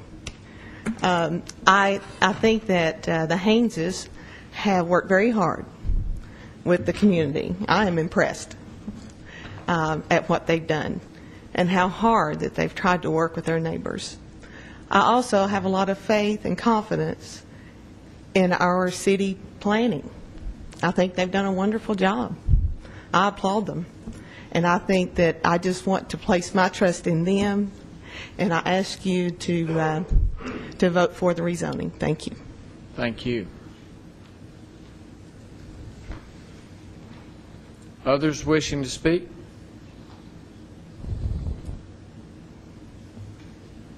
Anyone else? Last chance. All right, if there's no one else to speak, I'll close the public hearing at this time, and we'll consider for passage on first reading an ordinance rezoning property along Memorial Boulevard at Kings Ridge Drive to Highway Commercial CH District. I think we had a number of questions and comments, and I certainly understand the emotion and the reasoning involved, and I certainly, again, appreciate all those who spoke being here tonight and sharing their concerns and questions. Let me ask, I guess, Ms. McGannon, regarding covenants and deed restrictions, violations, and enforcements. I'm fairly aware that we have a full-fledged court system in the state of Tennessee. I think most people are fairly proud of it. We have some ups and downs. Is there any particular reason that the city of Murfreesboro should get into the court business on enforcing restrictions and covenants? Even if we wanted to, I don't know that we could. Deed restrictions in the form of covenants are established for the seller, the owner of property, protecting the people to whom it is sold. It is deemed a private restriction, not one that the government can enforce. The government, not one of the city government. The state government? Not even really the state government. Now, the federal government has gotten involved when, in the past, there were restrictions that violated laws such as you cannot sell to an African American. Those were challenged on the basis of federal constitutional principles successfully, so there are rare exceptions to that.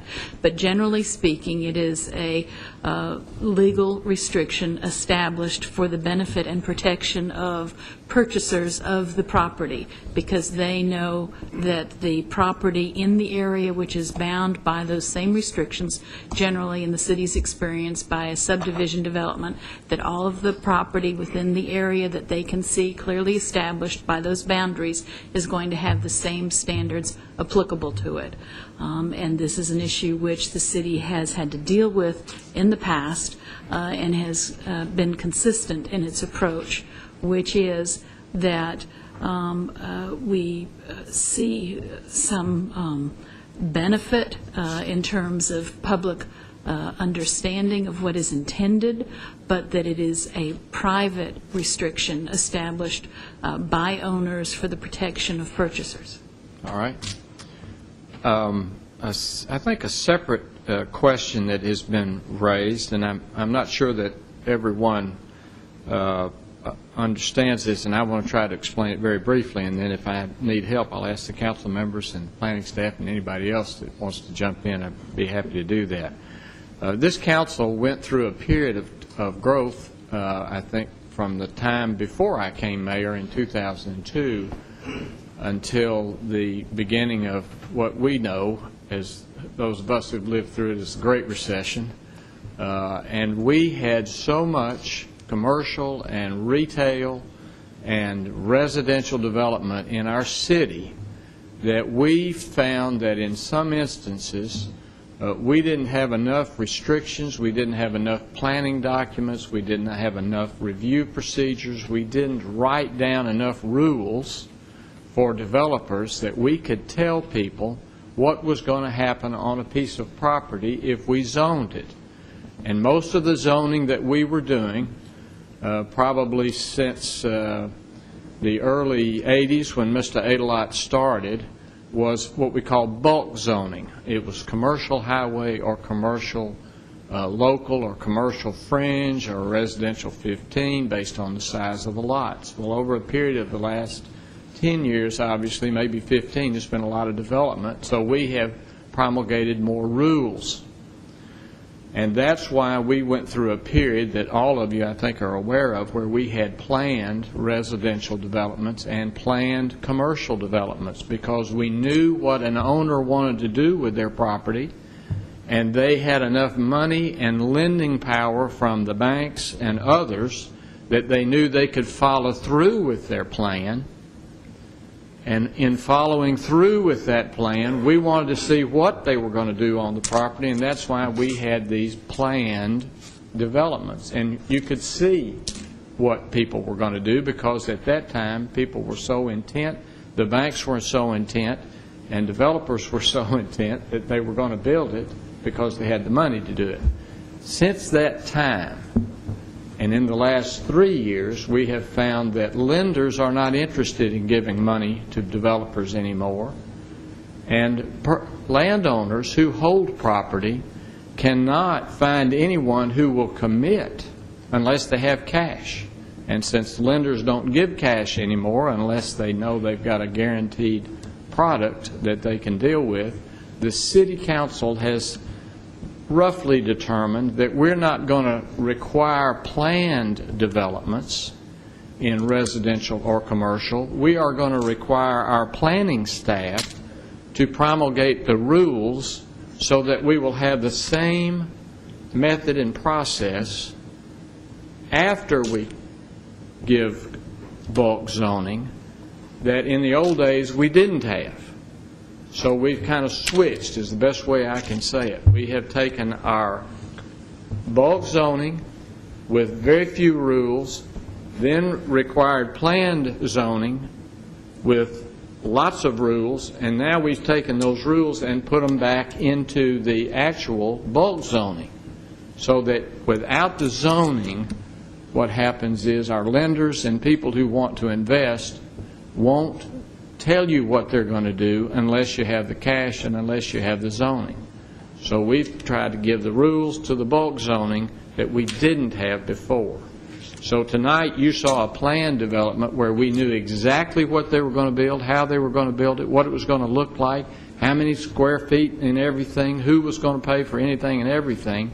We've seen it now go back to bulk zoning, which we in the past really didn't do. And I hope that's a little bit of an explanation for why we're not looking at a piece of property and know exactly what's going to happen on it. And that's because the property owner has no idea, because they're not going to develop it. They are going to offer it for sale, and a lender will not lend any money. There will be no investment unless the zoning is in place. And we are now providing bulk zoning, which has the rules from our planning department, and then you have a property owner who's willing to put restrictions and covenants on it that are enforced in the courts.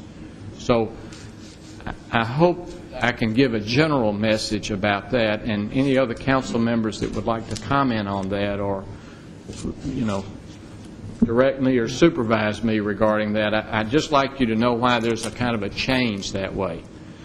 Because it's difficult to find lenders who will give you any money to develop anything. That means if you don't have the zoning there and we now have the rules in place, then that gives us an opportunity to encourage people to make investments in our community, which creates jobs, et cetera, et cetera. I hope you understand that.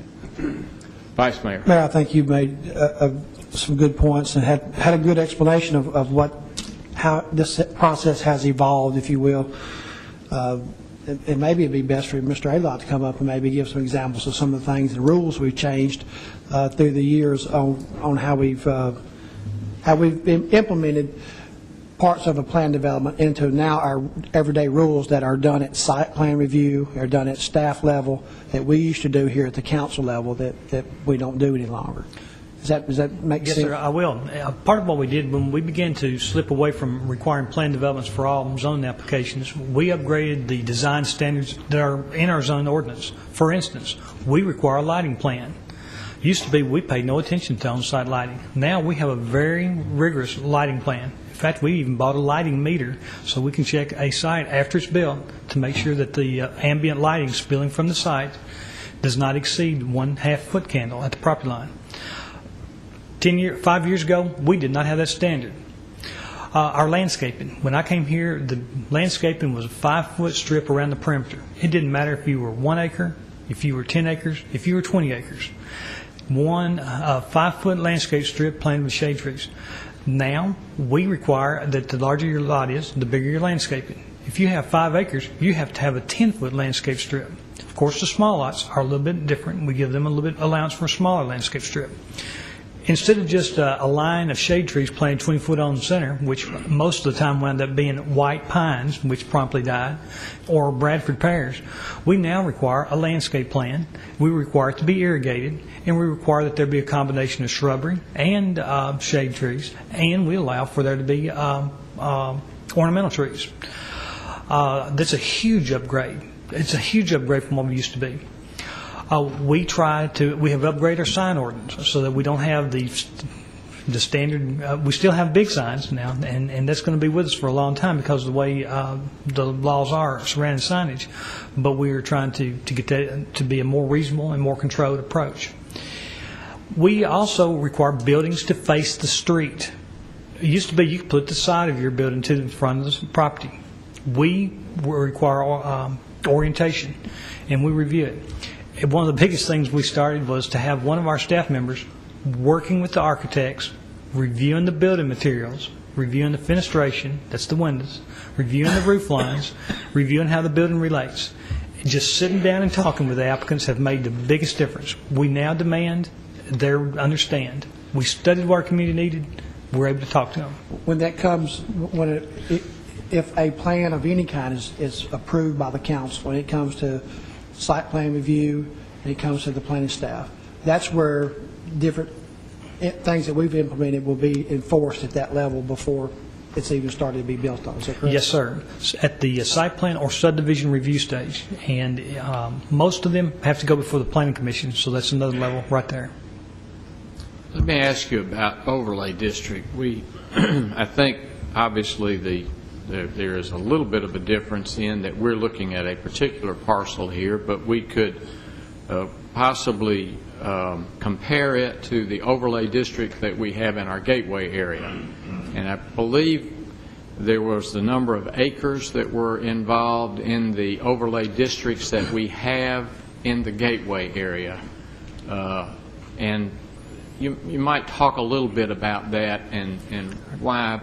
I understand we have 24 point so many acres here, but kind of in comparison to how we have used an overlay district in the past, why this might be some different type of area. Yes, sir. The Gateway Overlay District has been something that I'm personally very proud of, and it has shaped a portion of our community. And that area consists of 2 parts, very distinct parts. The first part being the portion that was owned by the city of Murfreesboro. We owned the land. We purchased it. It was undeveloped. That was about 400 acres. It was about 400 acres. The other part being privately owned land along Medical Center Parkway between the land that the city owned and the new interchange that the city helped fund the construction for. We realized, and I think, Mayor, you may have even coined the term, that it was our gateway. And we realized that that was going to be the first impression a lot of our visitors were going to have.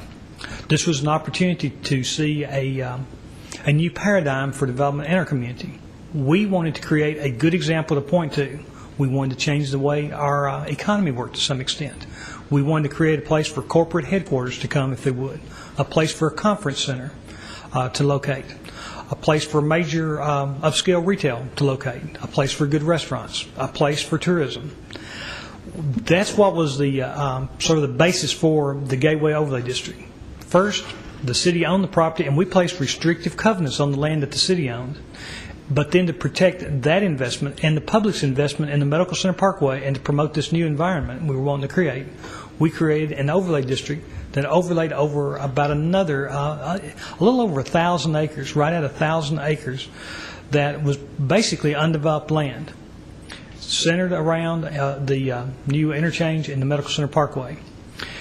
The big difference there, first of all, was the basis for it was, number one, it was about protecting the community's investment and changing the development paradigm.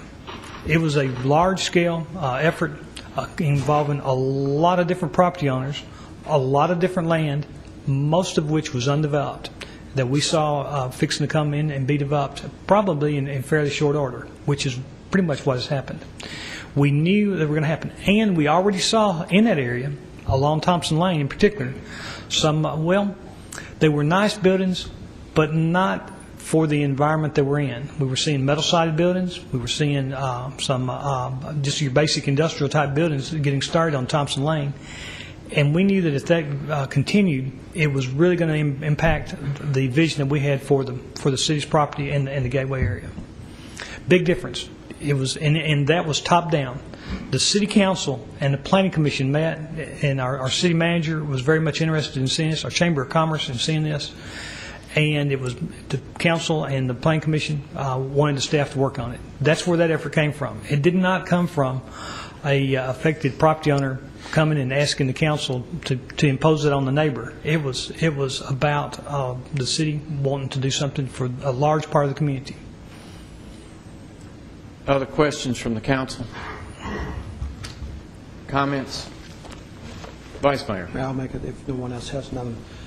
I think it was asked about, maybe Ms. McGannon can answer this one, about what action do homeowners have if they want to enforce restrictive covenants and things like that. I think the mayor touched on that a little bit, but that is something that almost every development throughout our city has, is restrictive covenants and things like that.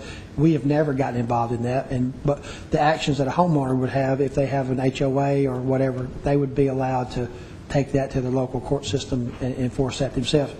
That hasn't changed. That's what is presently available for everyone. We don't do that. Is that That's correct. And many restrictive covenants even have something so you can avoid court by having a committee, an architectural review committee, or something like that. So the homeowners association itself would adjudicate a dispute in the first instance. So people who own property in the area subject to the restrictive covenants may have enforcement mechanisms in the covenants, and if they don't, or if those are insufficient to resolve the dispute, they can go to court. The ability of a property owner to enforce covenants is well established. So if there's a development that is presently in Murfreesboro that was a planned development, and they have restrictive covenants, and those covenants were violated, the city would not get involved in that. Is that correct? They wouldn't get involved in covenant enforcement. Right. If the thing that was a covenant enforcement was also a violation of the zoning in the form of the restricted the planned commercial, planned residential zoning, where the city would enforce a zoning violation, and that would be true in bulk zoning as well. If there's a zoning violation, such as the absence of the landscaping, for example, that Mr. Adelot mentioned, the city can enforce its zoning standards, but it doesn't enforce the private contractual understanding of the covenants. And we would enforce the landscaping ordinance whether it would be a planned development or not. That would Yes, be a sir. zoning. Okay. Now, if, let's say that these restrictive covenants, are they passed on from owner to owner? Is that be something that can be placed in that if it goes for an X number of years? Or I've seen that in several cases. Is that the way this is? Or Well, as I understand it, these proposed covenants haven't been drafted yet, just the bullet points. Certainly, I have not seen them. Since it's a private contractual matter, there's almost infinite variety. There isn't a requirement that they have a particular duration. I've seen them vary from 10 years to 25 in terms of how long they're going to last before they automatically expire. Some have provisions for renewal. Some have provisions for change based on a certain percentage of the owners deciding to change them at any any time. Some have the percentage varying over time, but it is up to the owners, whether that be one owner or 200 owners in a subdivision. It depends on the standards in the covenant, who has the ability to change them and when. Other questions or comments from the council?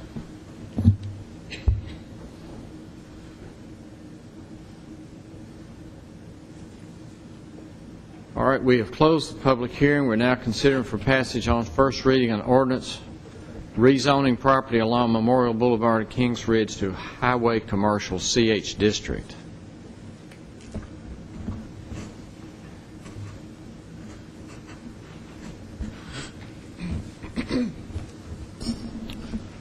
Move for approval. All right, you have a motion and a second to approve. Please call the roll. Vice Mayor Bratcher. Aye. Mr. Gelli. Aye. Ms. Gels Harris. Aye. Mr. McFarland. Aye. Mr. Washington. Aye. Mr. Young. Aye. Mayor Bragg. Aye. All right, at this time, pursuant to a resolution adopted by City Council on June 9th, 2011, we'll conduct a public hearing to consider a proposed amendment to rezone approximately 11.9 acres from single-family residential RS-15 district to residential multifamily 16 RM-16 district, and approximately 10.7 acres from general office residential OGR district to residential multifamily 16 RM-16 district along Memorial Boulevard at Kings Ridge Drive. Carolyn N. Haynes, Terry G. Haynes, Lisa S. Haynes, and Haynes Brothers Lumber Company are the applicants. Notice of the said public hearing was published in the June 26, 2011 issue of a local newspaper. And Ms. Ely, you may continue. Thank you. Thank you, sir. This is the second part of the two-part request from the Haynes family to rezone property that they own located along Memorial Boulevard and along Kings Ridge Drive. We discussed the particulars of the property, the location of the property, and the surrounding property in the previous item, so I won't go into those again because they're the same. But we will talk a little bit more about the RM16 zone that's requested. The property is, the request is to rezone 11.9 acres from its single-family residential district to the RM16 zone, and to rezone 10.7 acres from the OGR district to the RM16 district. And that totals approximately 22.6 acres, so the entire request for RM16 is about 22.6 acres. The RM16 zoning classification allows single-family uses by right, and it also allows 2, 3, 4 family dwellings, as well as those dwellings or structures that have more than 4 units. So 5 or more we consider multifamily, so those are permitted by right. That you may remember that with the OGR zone, I mentioned that residential uses are permitted, and they're 1, 2, 3, and 4 family units are permitted, but not structures that have more than 4 units in each building.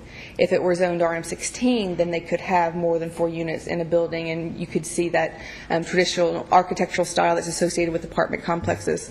So the OGR zone does allow more than just single-family uses, as does the RM16 zone. It just doesn't allow that architectural style with the 5 units or more. The RS15 zone that's on the property does not allow multifamily. It doesn't allow 2-family, 3-family, or 4-family. So that's the difference. The maximum height, as asked in our previous item, for the RM16 zone is 35 feet. The maximum height in the OGR zone and in RS15 zone are all 3 are 35 feet. So that's not changing as a part of this request. Considering that it's 22.6 acres, and if you get 16 dwelling units per acre and not considering any modest density bonuses that could be granted to the property, then there could be approximately 362 dwelling units on the 22.6 acres, just to give you a rough estimate of what may be allowed there. Under the same density, about the same density is permitted under the OGR district, but not under the RS-15 district. So at this time, we don't have any further presentations, but it would be appropriate for you to hold a public hearing to consider rezoning just this violet portion of the rezoning request, the part that's located further to the west along the rear from its OGR zone and its RS-15 zone to RM-16 multifamily residential district. At any time, if you have any questions from staff, we'll be glad to answer them, and I'm sure the applicants would be glad to answer questions you may have from them. So I have a couple of questions. How many residential units, if you put 4 per building or 3 per building in the OGR zone that's there on part of the property now, what's the... Okay. I know we have a chart, and I can't multiply that fast. The OGR zone is about 11 acres, so 11 times 4, yeah. It's 44, okay. And then, okay. That would be just for about half of the property, which is zoned OGR. So there are about 44 units that would be permitted under, in this little area that I'm trying to highlight with the hand on the screen. So 80, if you had 20 acres. Multiply it by 4. 80, okay, thank you. Other questions from the council of Ms. Ely before she steps back? Also, in our if we go look at our gateway overlay out in the gateway district, that multifamily is allowed in that area. Is that not correct? It is allowed, and there are also areas along Fortress Boulevard where you can see examples of multifamily built under the gateway standards. All right, thank you. Any questions before I open the public hearing? Mr. Murphy, you wish to speak for the developer or for the owner? Yes, ma'am. All right, thank you. I'm sorry, Ms. Ely. You didn't introduce, and I wanted you. Mayor Bragg and members of the council, again, I'm representing the Haynes family. The same sequence of events as to the restrictive covenants for the commercial zoning applies to the multifamily restrictive covenants, and Brick is going to go through the restrictive covenants that just apply to the multifamily area. I would like to focus on a couple of concerns as to the multifamily that have been brought up in neighborhood discussions. First, the issue was related to property values. We have checked, and the best example in this area is the commercial on Memorial, and behind it is the Paddock Club, and then there's single-family residences. And we've checked the tax appraisals, and since the Paddock Club was built, the closings and the property values of the single-family residences have gone up. Apparently, there was some concern in multifamily apartments about crime. We've checked the city website as to crimes reported at the Paddock Club, and there were none in the 6 months preceding today. I'm afraid that's not the case in a lot of our single-family residential areas.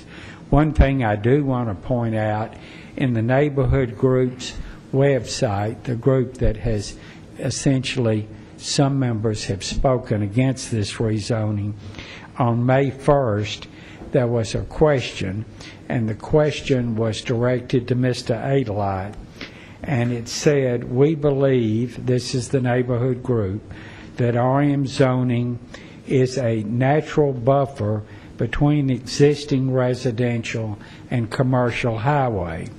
The question they asked Mr. Adelite is, if it was zoned RM16, would it ever be rezoned to commercial highway, talking about the multifamily. And Mr. Adelite's response was that it would be unlikely and it would not be viewed favorably that the multifamily would be switched to commercial highway. And now Brick will go through quickly the restrictions that apply to the multifamily.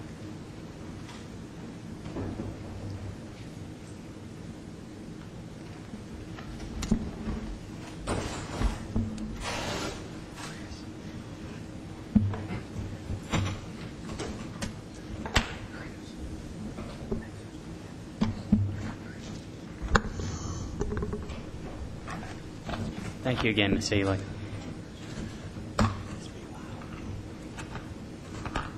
Once again, I'm just going to touch on the multifamily portion of this development, and I'd like to incorporate my previous statements about the commercial portion, because a lot of it's overlapping. For example, the building materials would stay the same.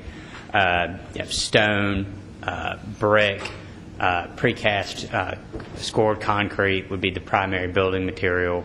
Wood, EIFS, stucco, for example, would be a secondary material. In particular to the multifamily area, 3-story buildings would be required to be a minimum of 80 feet from property lines adjoining single-family residential. However, apartment buildings with no windows or decks which face the single-family residential, which neighbors can be closer than 80 feet, but no closer than 50 feet. And a 20-foot landscape buffering would be required for any areas which adjoin single-family residential, and the apartments would have their primary access off of Memorial Drive. And once again, the building materials are going to be primarily stone or brick, other materials like that, cementitious materials. And then the secondary materials would be wood. No vinyl would be allowed besides secondary materials for soffits, trims, and windows, but not as a primary or secondary building material. Once again, no corrugated metal. And then once again, we've agreed to extensive restrictions regarding colors, lighting, landscaping, and once again, a focus is going to be made on the development and in the restriction covenants to lessen the impact on the neighbors. So we appreciate your consideration. We feel like a well thought out, well managed multifamily project would be a good transition from Memorial Boulevard and the proposed commercial there and the single family residential homes in Regency Park. And we feel like a well thought out project will be a benefit to the community, and we just ask for your support, and we would ask you to vote in favor. Thank you. Thank you. Ms. Ely, are you ready to open the public hearing at this time? Do you have any other comments before I do that? Just that I did my math wrong earlier. There's not 4 units per acre with the OGR zone. There's about 17 units per acre. When I was thinking that there would be 1 quad on an acre, when really that's not the case. It's more like 17 dwelling units per acre, which I said 44, but I knew that was a much lower number. It's 44 times 4. So with some creativity, we would be fairly near the maximum allowed under the RM16. Is that right? It's very comparable to the RM16. The OGR is. Yeah, 187. Just a different style. What? 187. On the 10. Mm-hmm. That's right. But otherwise, we're ready to conduct a public hearing on the RM16. But just to make sure, under the existing OGR zoning, on the 10 acres, there could be 187 units on there with the existing zoning. That's right. But the architectural style would be different, so it would be a bunch of 4-unit buildings, basically. It just limits it to 4 in each building, but you could have that. They could definitely develop it that way. Okay. Thank you. Any other questions for Ms. Ely before I open the public hearing? If not, then let me open the public hearing at this time, and those wishing to speak for or against this rezoning of property along Memorial at Kings Ridge to residential multifamily 16 district, please step to the microphone and give us your name and address. Thank you, Mayor Bragg, council members again. Billy Pearson, 3026 Wessex Drive. I'm really more concerned with the multiple housing density, high density, RS16, than I really was about commercial, because it's going to be a little bit closer to my residence. It's going to create traffic. And I don't care how many people study, and everybody's got all the facts and figures and the experts called in. I can visualize 700 to 1,000 more people traveling Memorial Boulevard every day with the commercial, and you put the high density in here. Let's look at the apartment houses, the glutton we have, the vacancy that we have. There would be more vacancies except the foreclosures of the homes. So many had to move back into apartments if they didn't move in with their families. Now, I can see student housing going there. I've been sure that that's not going to happen. That's too far from the college. Well, what about North Campus crossings? We're down the road a mile and a half or two from them by Alexander and down DeJarnett Lane to Memorial. Not a far distance for a person with a car to travel. Look at all the problems, the stabbings, the drownings, South Rutherford campus, the crossings, the killings, and recently the stabbings and throwing in an assault down the road from us. Now, I visualize somebody coming in there, paying big bucks, and developing. We were told in the early a year ago there would be approximately maybe 700 apartments if they built on this land. The rumor on the street from a prominent real estate person that they plan to build 800. So there's the traffic. Siegel, 3 schools will be overloaded. A couple of them are overloaded now. The City Elementary, the Siegel Elementary, the county, and the high school. The traffic jam. Everybody wants to quote the Paddock Club. Paddock Club's only good as its manager. You know that. And they've had good managers. I've never been inside the Paddock Club. Been beside of it to daycare. But when you change management, that's when you lose control of what you have. Unless you have a company that believes in good management, good citizenship to its fellow members residing around it. It will create traffic jams that we have now. There'll be more crime. There may be more traffic through the side streets of the neighborhood. It's already a traffic jam out there now. Try going to Siegel School in the morning, 25 to 30 minutes to go to the middle school by the county. I've done it for 2-3 years. Also, what about the people that's moving out? You say you want to protect North Murfreesboro and you want to take Regency Park, a great area it is, then why are there 5 or 6 houses that have come up for sale on Regency, on Regal? One was for sale Kings on the end before we had a public hearing. Since then, 2 on Regency, 1 on Westchester, another one on Wessex, and 1 on down on the corner of Regal. Getting away from the traffic, getting away from all the problems that we see coming up in this high density. Will be all kinds of problems out there. That's taken away from the decor and integrity of Regency Park and the Siegel area. As again I said, I stood before you and asked you to represent the people. I'm not surprised by the unanimous vote. I expected. That's why a lot of North Murfreesboro didn't come out tonight. They said it's cut and dried. Don't go down there. But I don't give up the ship till it sinks. I'm not going to run like rats running from a sinking ship. I'm not afraid to face the people. I believe in my democracy and my principles. I have a constitutional right to debate the issues and speak for better government, control government. Why don't we get like Franklin, the gentleman back there, Tom Davis, talk about something? We're proud of our city.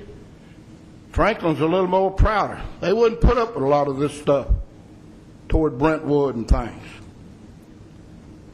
It's time to represent the homeowners, the citizens, the natives of Murfreesboro, and the voters. Not everybody's come in this area in the last 8 or 10 years. I've resided here almost 77 years. I'm a native. And I know every one of you. Some of you more than others, and I know your surroundings and your heritage. So I'm asking you, give us a half a loaf. We wanted a whole loaf. We came here. We couldn't get a whole loaf. Let's get a half a loaf. I'm against the zoning. Thank you. Others wishing to speak?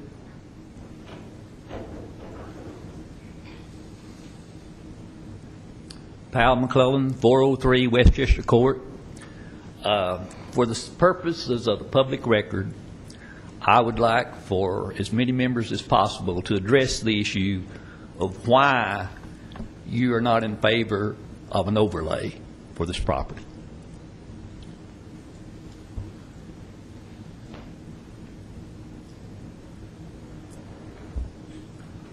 Others wishing to speak?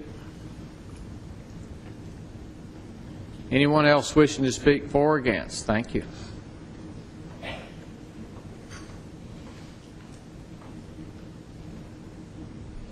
Good evening. I'm Mary Lassiter, and I live at 771 Regal Drive in the Regency Park subdivision, and I've been there since 1988. On your website, your mission statement emphasizes how you intend to create and provide a better quality of life and make Murfreesboro a great place to live, work, and play. As a voter, I've voted for several people sitting on this council. I feel this mission statement is laughable at best and probably needs a disclaimer that this is based on who you are in Murfreesboro, not necessarily the fact that you're here and only want to retain the zoning that was promised when you bought your property. I could go into detail about how high-density housing will not benefit the city's quality of life or financial stability. It won't do that in the long run. That would just be futile. I seriously doubt, given the intelligence of the people sitting in front of me, that you truly think that this is going to increase the quality of life in this community and that you are going to do what is best for the majority of the citizens in this area. That is what's so frustrating to me. If you choose to do this, you will be increasing the numbers in our already crowded schools. You'll be adding more congestion to our roads and decreasing the quality of life in this area. As time passes, you will no longer be on this council to deal with the ramifications of your actions. The people in this room will be here to deal with your poor decision making. It might be understandable if you did not have the full picture. If you do this, you're putting the profits of a small group of individuals ahead of the desires of most of the homeowners and voters in this area. Don't insult our intelligence by defending your actions with simple-minded examples of how this can improve our community. Do what is right rather than what is easy and politically advantageous. Create a great place to live, work, and play. Perhaps you should let your conscience be your guide. It's a shame to see an elected body succumb to pressures from people desperate to make a profit. I'm begging you to be true to your mission, our city, and the voters. Thank you. Thank you.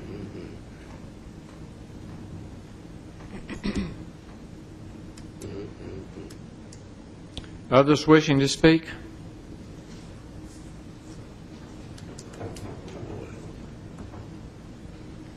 Again, I'm Brad Smotherman, 730 Regal Drive.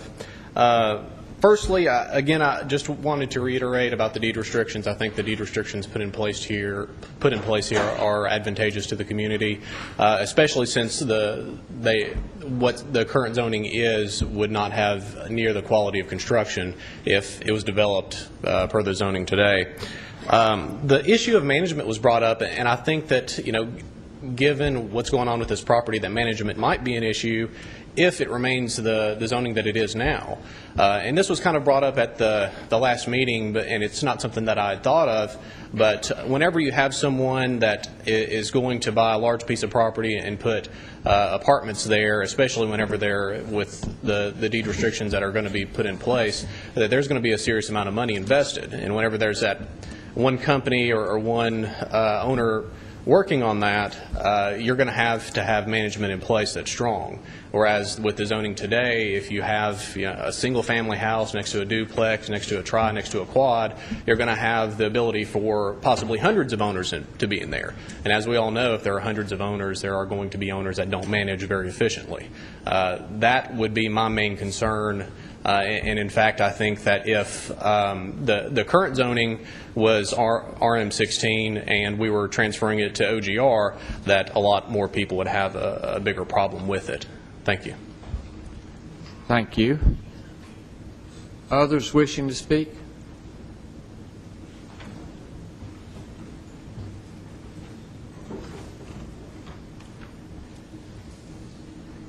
Good evening again, Mayor Bragg, council members. Welcome. I'm still Tom Davis, and I still live at 502 Bluebell Avenue.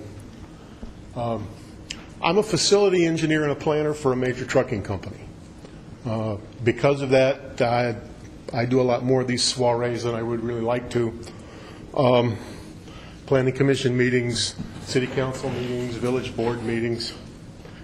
Usually I'm on the other side. It's kind of refreshing not to be the one that's been fussed at. It's kind of pleasant. But, as we're trying to procure desired zoning, building permits, special use permits, pretty much always with a vocal bunch of citizens in there that are opposing our requests, concerned about noise and traffic, quality of life, property values.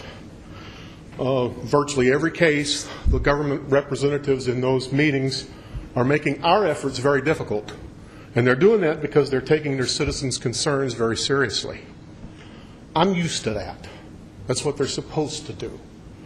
And Mayor, I appreciate your explanation about how we've changed kind of the way we go about zoning here in the community, but I'm going to tell you that's not what I'm seeing in the past 3 years. I would love to be able to not have to submit a plan development for everything that we want to do, but unfortunately nobody wants a truck terminal, so that's what we're stuck with. But I'm used to having the governmental bodies address the citizens' issues. I attended the planning committee meeting a month or so ago. Most of us that are here voicing our objections tonight were there voicing our objections the other night. Commission members politely listened, acted like they cared about what we thought about, and then dismissed us like little children and rubber stamped the approval. And I was offended. I wasn't surprised, but I was offended. I mean, after all, we're up against the Haynes family, and everybody knows what power that is. And I think the commission members, their livelihoods are dependent on development and construction and large landowners. I feel that they voted their own personal self-interest and not the interest of the community or the people in it. After all, why side with the peasantry when you can stay in the good graces of the local land baron? And now we're at round 2, and I think the same thing's going on. Same people are here adamantly against this, and for the same reasons. This has become a pretty polarizing issue in this area. There's a lot of people in North Murfreesboro that are dead set against this. As I said earlier, there's a sense of grace and charm and quietness still left around that part of North Memorial Boulevard, and we don't want to see it turned into Cason Lane or Old Fort or even the south end of Memorial Boulevard. The idea of putting high-density family housing in that area, I think it's ludicrous. I really do. That's transient people that live there. You don't get the sense of community. You don't get the people digging in and taking care of the area. That doesn't happen. The schools are already overcrowded, and we want to add more to it. I think it's a terrible, terrible, terrible idea. I'm surprised that the residents of Brentmead that were zoned out of Siegel because it was crowded last year, seeing this proposal, aren't in here with pitchforks and burning torches. I would be if I were in their place. I feel like we were disregarded and dismissed. I think we deserve to be treated with more respect than that. There's ramifications to every decision. I'll tell you right now, I no longer trade with the Haynes family. I don't trade with City Tile. I won't vote for anybody on this council that approves this. I think we deserve more respect than that. I think there needs to be a plan development. I think we ought to get to see what's out there And I think the community needs to be able to work toward a plan for that entire corridor of North Murfreesboro. I respectfully request you vote against it. Thank you. Thank you.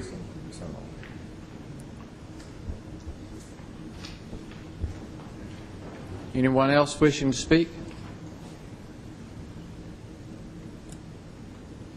Anyone else at all? Last chance?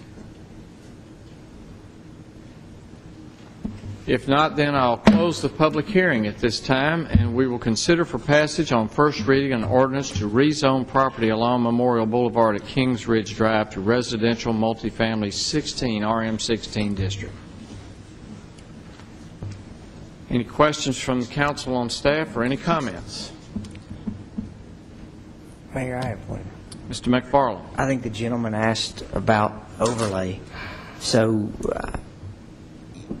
the one thing that I've studied and looked at this, but you were asking, I'll give you my personal opinion on overlays. I'm all for planned developments, and in certain cases we've done overlays in the Gateway District. I don't think as a government it's our responsibility nor our right to take individual property owners' pieces of property that are not requested and put more restrictions on there. I think it's our responsibility to protect the homeowners and to do the best that we can with what comes to us, but there becomes a fine line when you cross over into people's personal property rights and throw restrictions on there. So that's my opinion on taking people's, picking out property and just saying, okay, I want to put an overlay on somebody's individual property. I think that in some cases crosses over what as a government that we're supposed to do. Other comments?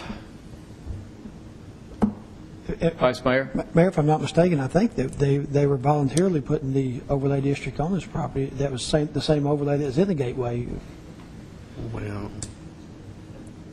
it's not an overlay. Well, it's the same design standards that's in there, that's in the overlay district. I want to, one thing, just check my math to make sure I'm right on this. Ms. Ely or Mr. Adelot, but under the current zoning, the OGR that's there on the 11.9 acres, or that would allow 182 units. Is that right? 181.9. Yes, sir, you're correct. That's plus or minus, but very close to that number would be what I would expect if it were developed with a multifamily paradigm under the OGR. So under the OGR zoning, you can put multifamily housing under what's currently already there? Yes, sir. And you could put 182 units of all vinyl, no restrictions. I mean, they still have to be under our design guidelines, but we would have no say over any of that. That had to meet our building codes, that had to meet our landscaping requirements, that had to meet our parking requirements, our height requirements. Their choice of building materials would not be limited by whatever would meet building codes.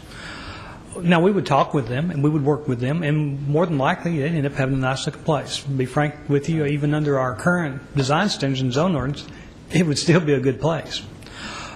But the difference will be, and this is where I really have examined my heart on the issue, the OGR does not promote a more organized management approach. Probably the highest, and I really hate this term. I hate this term as a planner, but I'm going to use it because you're familiar with it. The highest and best use, and that's what the appraiser would tell you, or someone trying to look at maximizing the potential, would probably look at developing quadruplexes on the property because they're easiest to build. They don't require as much licensure on the part of the contractor or the developer, and they would be easy in small segments to be able to do. Quadruplexes generally don't have as organized a management because they're on individual lots. They become a very fragmented ownership, and it doesn't promote the more quality management that you'll get in a larger complex. There's what you might call a critical mass, if you will, and in a complex where after a certain number of units you have an on-site 24-hour day management, and you're not going to have that in a quadruplex. So that's where my heart began to say, RM16 can have some design and some advantages to that property that the OGR does not offer. When that property was zoned to OGR, the opportunities for office were much different than they are today. At that time, Mr. Haynes was thinking that there'd be offices associated with the VA hospital, wanting to locate in the Memorial Boulevard corridor. And that's sort of what he was sort of staking his efforts on. That's not happened. We've not seen that demand for that. And really, offices are now migrating to the Medical Center Parkway. We see that very, very clearly with what we're seeing in terms of Plan Commission and review. So the OGR, if it's developed as a residential paradigm, it gives me cause to think we can do better and that RM16 will allow for a better approach. Other questions or comments from the council? Mayor and council members. Yes. Is it correct that the property we already have a similar or comparable overlay plan already on? No. I don't believe so, but I'll let Mr. Alott ask. No, it does not. What I think we're hearing is, and Mr. Murphy may have confused us all a little bit with that, but they're willing to place restrictions on the property that will be almost identical to the restrictions that are in the Gateway Overlay District as our overlay district. The same design standards that are in our overlay district, they're going to create them as restrictive covenants in place on the property. Now the process will be different. Part of the design overlay district is process. But from a design standard, the design standards that are contained in our Gateway Overlay District, they're willing to place them as restrictions on the property. And that's what Mr. Brick Murphy was showing in his slideshow presentation. That does not exist today. Currently, there are no restrictions like that on the properties. And they have offered that if, and I guess they're already obligated on the commercial part, but they place it on the multifamily part as well before third and final reading. Joseph, in essence, what you're saying is the process may be different, but the ultimate end result will be the same. That's what they're trying to achieve. Yes, sir. I'm sorry, would you repeat that? Process may be different than the Gateway, but the overall end result that they're trying to achieve is the same. Yes, sir.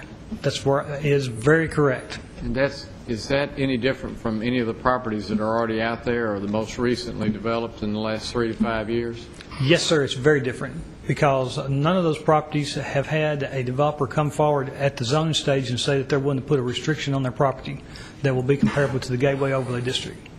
They're sort of a leader in that.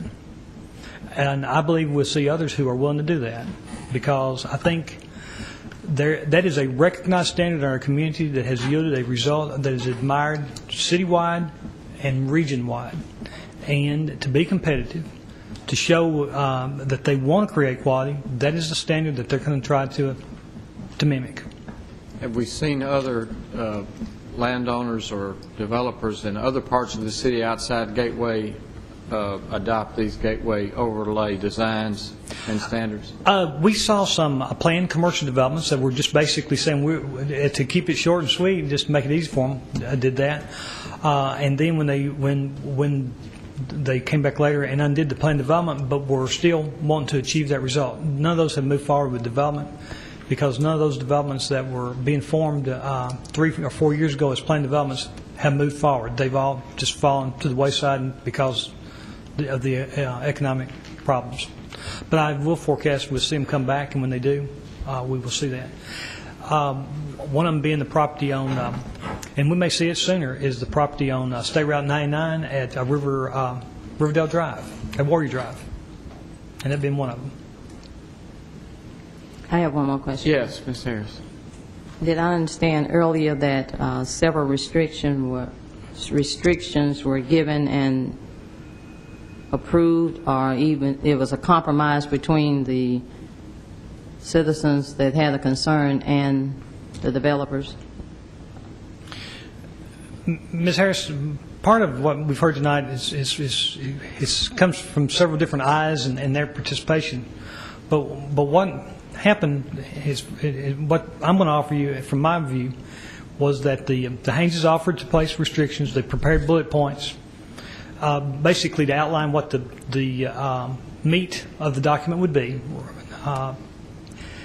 and then offered it to the neighborhood group, the North Murfreesboro Alliance, a focus group of 5 people, asked them to respond.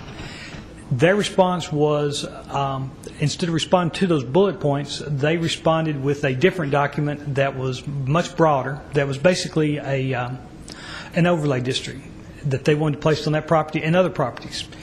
And then Mr. Haynes and myself, we went through it and said, well, there's some things that just can't be done. The city can't do these, so we need to weed those out. The city can't be involved here. These are unreasonable. Like, for instance, one of them was that there be a 300-foot separation of any building from a property line. Well, later on, that turned out to be a typographical error. They really meant to maybe be 100-foot, but Mr. Murphy's clients weren't willing to accept a 300-foot setback, and that was more than the Gateway Overlay District would have required.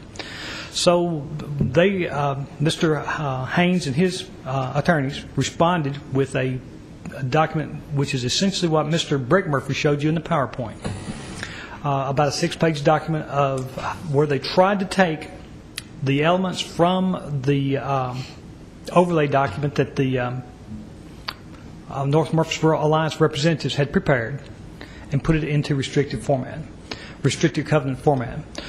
So it gets a little bit confusing, and depending upon how you saw it happen, you might have a little bit different version on that. Have I helped to clarify that, or have I further confused us all? Thank you. Yes. Any other questions or comments from the council?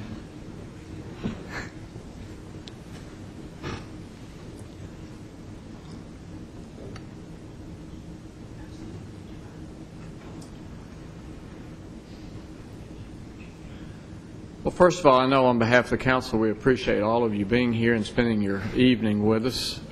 We don't usually get a good cross-section of our community to come and sit with us, so we do appreciate the time and the effort that you've put toward this. I might say that obviously for a number of years this property has been available and no one has done anything with it. It certainly adjoins, I think, what I've heard, a number of homes in that area. Over the years, though, we have seen other commercial development all across that area. I think the city for many years listened to residents, and the Haynes family decided they didn't want to develop that because it was in an environment when there just had not been enough commercial development out Memorial Boulevard that, number one, anybody would be interested in it, and number two, that anybody might see that it might be a development that would be successful. But we have seen, as you look at it, Thompson Lane, you mentioned the schools. If you go further out toward Walter Hill, even the city goes that far out, and there are homes out all the way behind Miller Coliseum. There are a tremendous number of residential areas even out at Walter Hill, out in the Las Casas area that use Memorial. I wish I could tell you we could give everybody 10-foot separation on a highway in Murfreesboro, but we cannot do that. But we have listened long and hard, I hope you understand that, on this whole corridor as a council, whether we were on the council or whether we were not, for many, many years. And there have been parcels that have become commercial. There are others have some office park availability. You do have multifamily in that area. It's amazing how little multifamily you have in that area compared to other areas of the community. And I think part of that is the location of it. And I think part of that is that they just felt like opportunities existed more for multifamily in other areas of our community than it did there. So this has been a long process, been a long time. If you even go back closer into town near the post office, you've got 150 acres that was the other set of Haynes, and it's never been developed. There was a very similar concern when there was a proposal at one time to do some development there. I told a newspaper reporter one time who got on me because a group of commercial investors in Murfreesboro were always getting some kind of city business. And the reason they were getting business is because the city needed to get an easement, or they needed to buy some property to widen a road or do something like this. And these developers owned all that property along almost every road in Murfreesboro.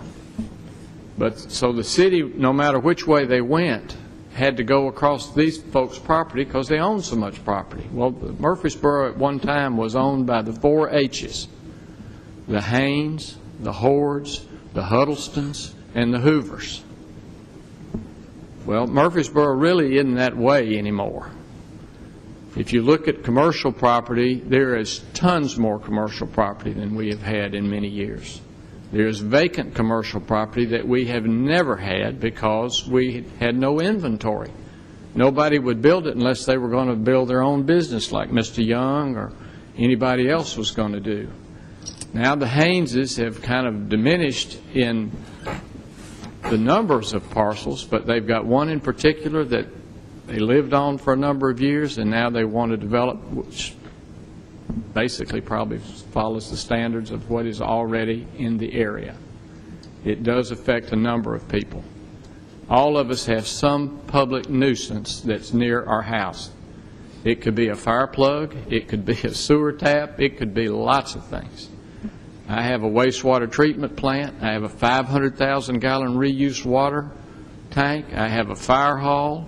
I have a public street that's 2-lane that the state told me in 2016 we'll have a really nice 4-lane highway out there, and I bet in 2026 we won't have a really nice highway out there. So there's a lot of times we just don't have a choice. It just comes to us.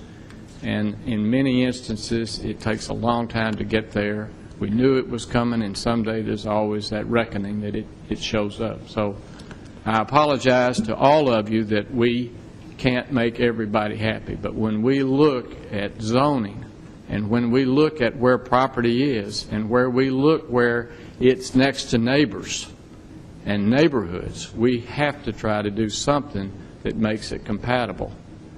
And in this instance, it could be all commercial for this property.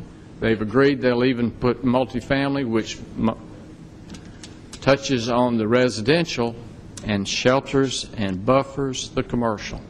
Nobody else along that way has done that. Everybody else has just built a commercial business or building on Memorial. They haven't buffered anybody that had a house or a home. So it's a choice and it's a trade-off. And again, I want to apologize. I wish we could make everybody happy. You know, politicians like to tell people yes. I don't know that city council members really qualify as politicians because all of us have had another job or have another job right now. But I want to thank you for being here and participating in this and for being long-suffering. Our Planning Commission attempts to do the same thing. Our staff deals with neighbors one at a time every day. And I want you to know we try to make it the best. Regardless of whether you feel in this particular instance it's the best, we still try to do that. We still try to maintain a quality of life.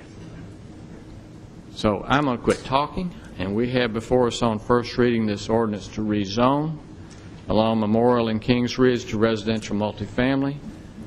And if anyone is wishing on this council to speak, it certainly could go ahead, or we can consider a motion at this time if you're willing to do that. Move for approval. Second. All right, you have a motion, and I don't want to be disrespectful. We've spent a lot of time on it. I hope you understand that. It's something that we've looked at and we've considered. And just because we get a motion and a second and we don't get any more discussion doesn't mean we haven't already talked about it. Are there any other comments before we vote? Please call the roll. Vice Mayor Bratcher. Aye. Mr. Gilly. Aye. Ms. Scales Harris. Aye. Mr. McFarland. Aye. Mr. Washington. Aye. Mr. Young. Aye. Mayor Bragg. Aye.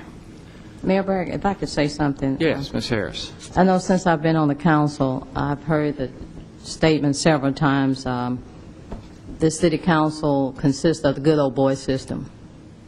And I've heard that tonight, you know, one vote, one way. But I guess I don't know if I'm too young or too old about the good old boy system. I personally don't feel, because I'm not part of the good old boy system. I just want our citizens to know, as city council members, on issues that we are here to be a voice for the people. We were elected by the people, and if that is a connotation today of this city council, I'm going to really work hard at changing that perception of the good old boy system up here. I just hear that a lot. And that's going to be one of my things I'm going to do, or try to do, in my term up here. I just wanted to say that. Thank you. Any other comments? And she will. She's very sincere about that. And I know somebody said that, you know, I've already gotten a couple of emails on my little BlackBerry up here about not voting for me and this, that, and other. You know, I've been a part of the city for 18 years. And I don't know what the good old boy system is. I don't know nothing about that. All I know is what I do. And what I have to go to bed and sleep about. So, you know, I like my experience and all of my background, Milton Steel Electric, and everything we've done, going, you know, all over the nation, looking at zoning and the housing and all of these mixed uses. So for the citizens, anybody that think, I don't know about the good old boy system, I'm not a part of it, never have been. She's not a part of it, never have been, never will be. So if some folks disagree, that's fine. You know, you disagree with what I do or what I say, but I'm going to vote my conscience. I always have, always will, and I can go to bed and sleep real well every night. All right. Thank you. All right. At this time, pursuant to a resolution adopted by City Council on June 9th, 2011, we'll conduct a public hearing to consider a proposed amendment to rezone approximately 49.2 acres along South Rutherford Boulevard from single-family residential 10 RS10 district to residential multifamily 12 RM12 district. University Villas GP is the applicant. Notice of the said public hearing was published in the June 26, 2011 issue of a local newspaper. Ms. Ely, welcome. Thank you again. This is the last public hearing that Planning Commission has forwarded to you this evening. So hopefully we won't take up too much more of your evening. But this is for property that's located along the eastern side of South Rutherford Boulevard. The property is shaded orange in the map on the screen, and also that's on your agenda packets. It's located just across from Chandler Place subdivision. This map was made when we first considered this item, so the property that's, and I'll put the little hand on it, that's to the north, that runs along Rutherford Boulevard, shows that it's zoned OGR, RM16, and RS10. You probably know that that's not the case anymore because you held a public hearing to consider rezoning this property, zoned OGR, RM16, and RS10, from those three zones to CH, which is Highway Commercial District, and that became effective just last week. So that's why this map doesn't reflect that CH zone, but I just wanted to point it out to you so that you and people in the audience would be clear that that OGR, RM16, and RS10 is CH. But the properties to the south are zoned RS10 and are a single-family residential district, and they're already developed city single-family subdivisions, and are part of the Stonegate and Crestview subdivisions. Both of those subdivisions are contiguous with the study area. The properties to the north and to the east are in the unincorporated area of Rutherford County. Primarily, they're used as agricultural land. Just to the north, and you can't see it on the screen here, is property that's zoned PCD, Planned Commercial District, and that's the location of what we refer to as the new Walmart, or the Walmart that's on Rutherford Boulevard. Of course, there's some commercial development that is adjacent from that, as well as some apartment communities. The PCD property that you do see on the map, where the little hand is now, is actually a self-storage facility. And then, of course, to the south of that are some residential developments. The property owner has requested that the property shaded in orange, which is the a portion of 2 parcels be rezoned from its current zone, which is RS10, that stands for Single Family Residential District, to RM12. RM12 is Multifamily Residential District, and that has a maximum density of 12 units per acre. The applicant has indicated that they would like to develop this property with something they're calling cottage-style multifamily housing, and they want to market it toward MTSU students.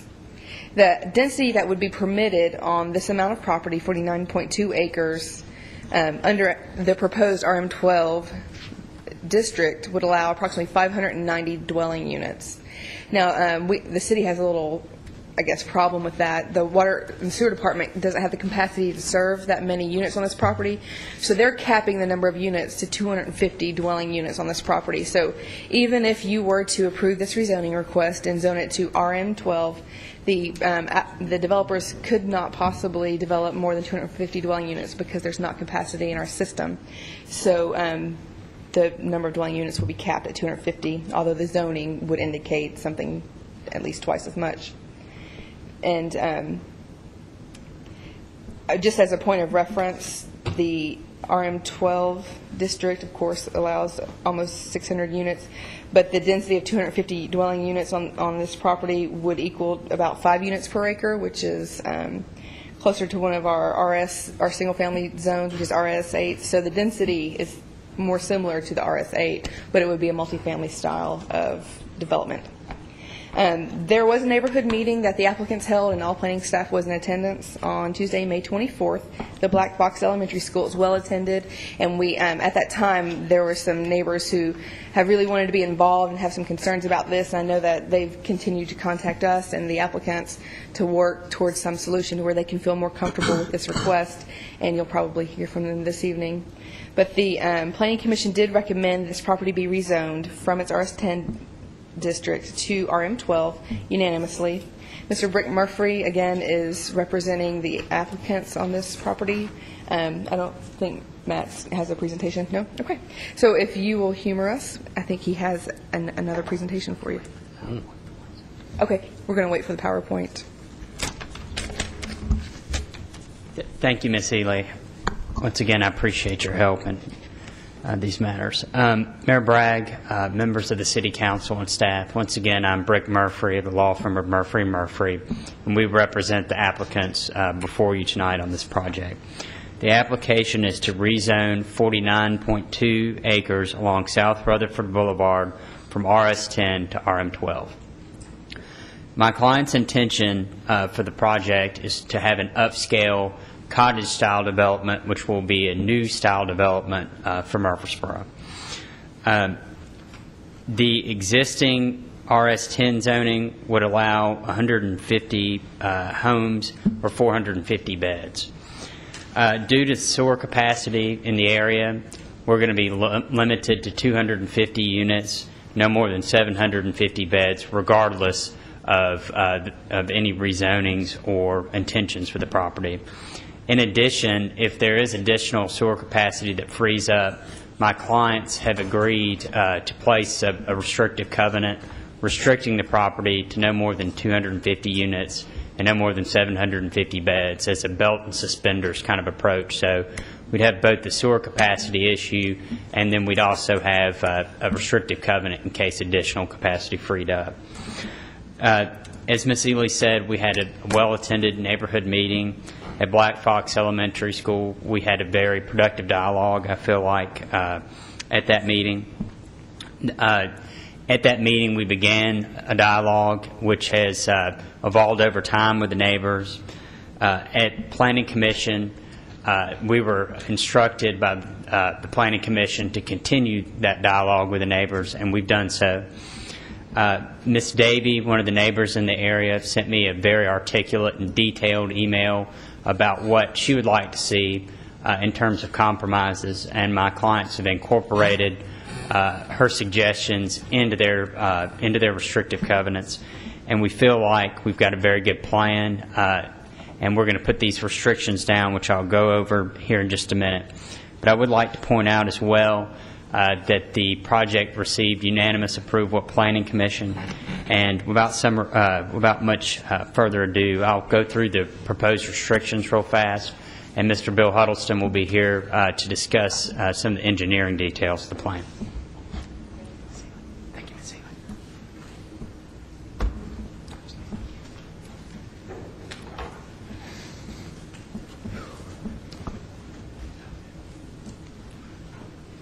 Very briefly, I'm going to walk through the commitments that we've made to the neighbors, which my clients are willing to put as restricted covenants on the property. There shall be a privacy fence around the development, around the perimeter, which will provide some buffering and screening from the neighbors, for the neighbors around this development. The leasing center and some green space will not be required to be fenced, but it's intended to be in the front of the development, so we don't want to screen that from Rutherford Boulevard.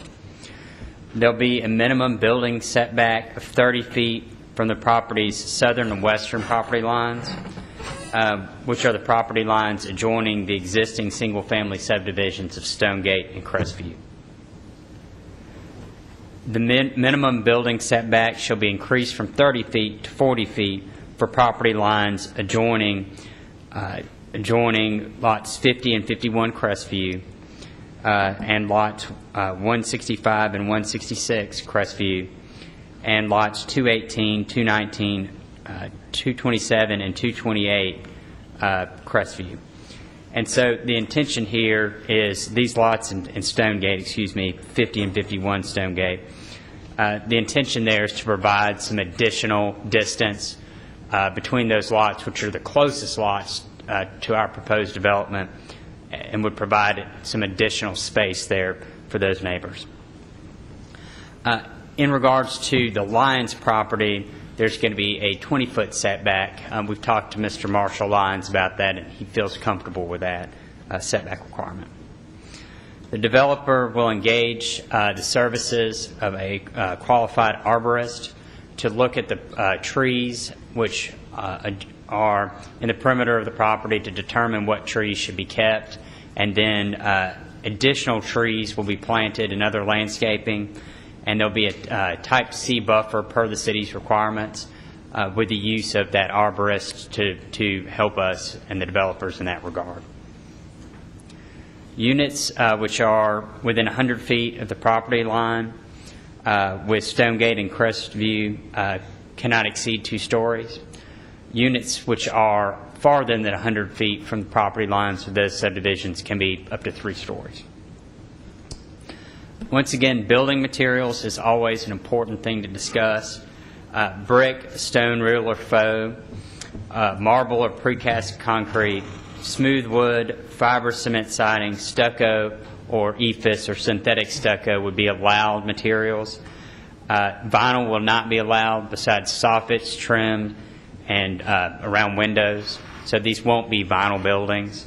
That's often a concern. Corrugated metal shall be absolutely prohibited. Once again, there'll be no more than 250 multifamily units with no more than 750 beds. And this is an additional restriction on top of the Water and Sewer Department's restrictions. There'll be an emergency access drive into this development, which will connect with Ohio Street, which is an adjoining street, city street. This emergency drive shall be a Yelp mode, which basically means it's an emergency access only, and it'd be triggered with the sirens or any other requirements that the city emergency staff may have. We'll incorporate those, but it won't be a through access. It won't be a card access. It'll be for emergency access only. No units will be constructed adjacent to this emergency drive, and there will be no parking adjacent to this emergency drive.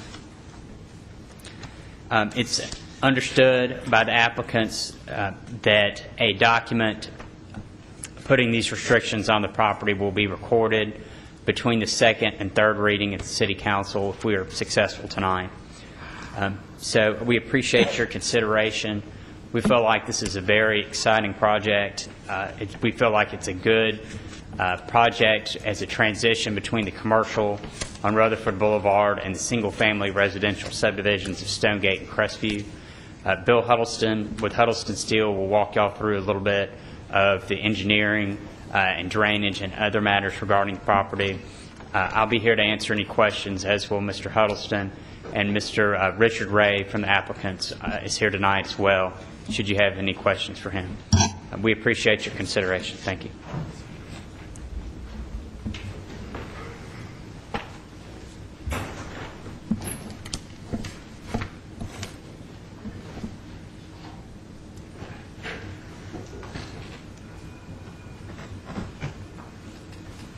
Good evening, Mayor Bragg and members of City Council. I'm Bill Huddleston, President of Huddleston Steel Engineering. Given the late hour, I'll try to be brief.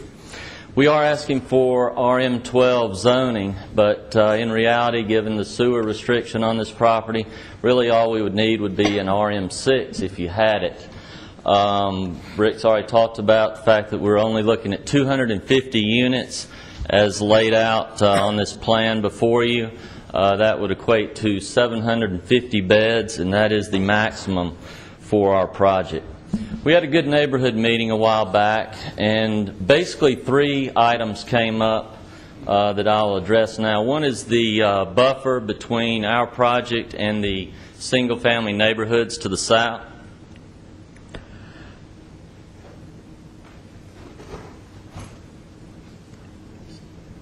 This board may be a little harder to see, but what we're required to have is a type C buffer, which is a 12-foot buffer given a large number of plants as shown on the diagram. We would also supplement this with a fence, but instead of the 12 feet, we're going to go greater than that. We're going to require this development to have 30 feet of setback from the single-family residences to our south and west, and also 40 feet.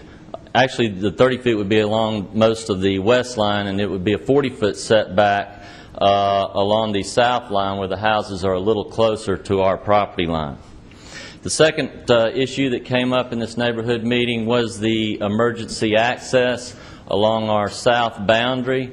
That is, as Brick pointed out, to be a Yelp mode activated gate. We hope it's never open, but in the case of a fire, the fire engine would set off a Yelp that could open that gate if necessary. I want to point out that if we were left as a single-family development, that would be a public street where traffic could go through the neighborhood, single-family neighborhoods at will. We did, to try to accommodate neighbors along that south line where that crash gate is, take off parking along that emergency access, and also take off units on either side of that emergency access to soften the impact at that location. The third item that came up during our neighborhood meeting had to do with drainage, and that's often a consideration in these types of developments. This development will drain to the north and east away from the single-family residences.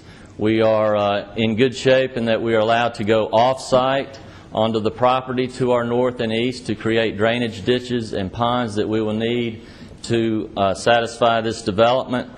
We are glad to have that, and we're going to get that because we're giving that property owner access consideration. He will be able to use our access easement along the north side of our property to get to South Rutherford Boulevard. We have addressed traffic as well. The traffic will work well for this development. We don't need a 4 or 5 lane roadway along that north side, even if something like a Super Target came in on the undeveloped property to the north. We will agree to put in underground infrastructure where this access ties to South Rutherford Boulevard, underground infrastructure for a future signal. That signal will not be warranted by our development, but in the future, as other developments take place along that access, we will have the necessary infrastructure underground that a signal could easily be put up at that location. I want to thank the city planning and engineering staff. This has been a long process to get to this point. They've provided a lot of good input, as have the neighbors. We respectfully ask that you pass this rezoning on first reading tonight, and if we're successful, we will look forward to continue work with the planning and engineering staff and planning commission as we go through the site plan approval process. I'll be happy to answer any questions at this time or later. Any questions?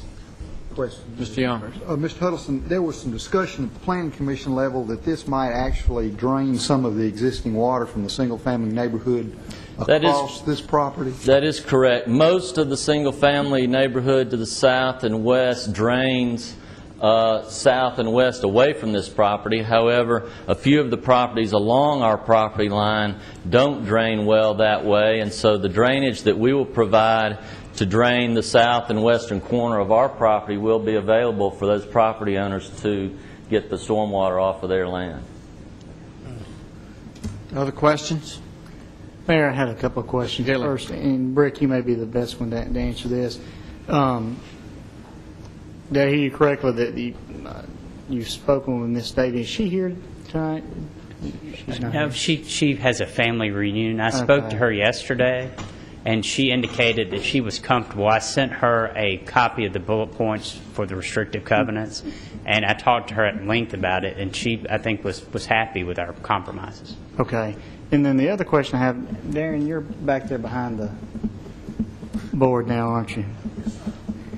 Not to put you on the spot, but if I could, when we talk about the 250 units being basically what the sewer capacity will support on this, there's a lot of other undeveloped property in this general area. Is what we're saying is that for this specific parcel, we believe that's all we really would feel comfortable allowing it to support. We're not saying it's sucking up all the capacity for that entire area, are we? No, this is the last property really that can utilize this section of sewer. There's two tracks on the other side of Rutherford that equal somewhere between, there's two equaling somewhere between 15 and 20 acres, and we've looked at 5 units per acre on those tracks as well as an equivalent density that we would be comfortable that sewer could handle that sewerage as well. Okay. So we're looking at about, if you're looking at 250 here, you're looking at about 75 to 90 downstream of that. But there would be nothing allowed upstream of this sewer. Okay. And what's upstream of this, though, that's going to require some more infrastructure regardless of this area that you're talking about tonight and the other potential 75 units. Is That's that correct. a fair That's statement correct. to make? That's very correct, yes. Okay, so doing this, when we say we're using up this capacity, is not actually affecting potential future capacity for the other undeveloped area upstream. That's a whole different sewering issue. Yes, sir. Okay. That's correct. Thank you. Hey, Darren, real quick. So, Sir. But if we're saying there's no more capacity in this area, then really we are, I mean, what's there right now, there is no new development until that infrastructure's in place. So really, in some essence, we are sort of stopping any new development in that area until capacity comes. That's correct, and we did. This is inside the city limits. There's nothing else upstream of this that's inside the city limits. So there's been a lot of study on potential satellite plants or step systems out in that area in the county to look at that area. I guess it's the Dill, Rushing, Lyon property. We identified several years ago about an $18 million gravity sewer investment that would be necessary to come up through the Hoover Tract and following Lytle Creek out kind of to the southwest and then up north from there to actually serve this area from a conventional gravity service. So it's a major infrastructure investment to get gravity sewer out there in a conventional fashion. Thus, the last couple of years we've been looking at, and I think there's been some independent study on, can a satellite system, either STEP or even a more conventional wastewater plant, serve that area? The majority of the area is a lot of rock out there. It's very flat, there's a lot of rock, and it's just not. And there's some soils out there. I think there's some soils that could be utilized for a step system, for a drip irrigation system. Even if there's a satellite plant built, there's no receiving stream out there, everything would have to be disposed of via land disposal.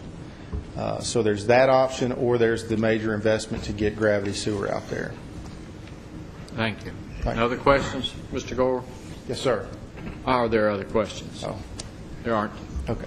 Mr. Huddleston, is there any retainage or detainage on this property, or is everything going to an adjacent property? We will likely have retainage on this property, and for sure we will have detainage and retainage on the adjacent property for stormwater quantity and stormwater quality. All right. Thank you. Any questions for Mr. Huddleston? Any other questions before I open the public hearing?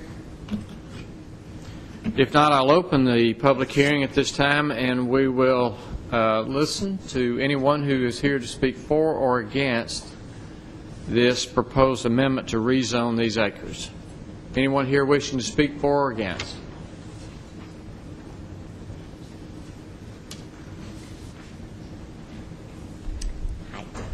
Mayor Bragg, council members. My name is Jessica Adcock. I live at the end of Ohio Court. I'm across the street from Ms. Davey, who Brick spoke about. We spoke. We realize that this development is coming. We really appreciate the communication that's been going on between us, Joseph, and the lawyers. And our concerns have been addressed. They have. Our only concern at this point is the buffer. 30 to 40 feet is a little disappointing, only because what we have discovered with the surveying coming out and them doing that, the property line, which we assumed was the tree line, is about 6 to 10 feet in closer to our properties. I guess that's what we get for assuming that that's where the property line started there, the tree line. So our concern is that really from the tree line, we're only probably going to get another 20 feet before this property starts. Our privacy is a big concern. I could go on all night about college apartments and the crime and things like that, but we don't want to be here that long. So that's the main thing, is the buffer could be a little bit bigger. They've got the space. It's 49 acres. They don't have to be in our back door. You know, as homeowners, we deserve that right, and that's why we bought a home, is to have our privacy. So, thank you. Thank you. Anyone else wishing to speak for or against?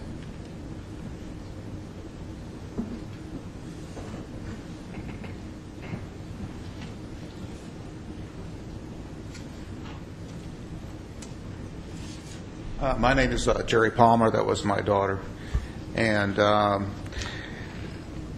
would like to reiterate what she said, is that... Your address, please. I'm sorry for you. My address is 1942 Scarlett.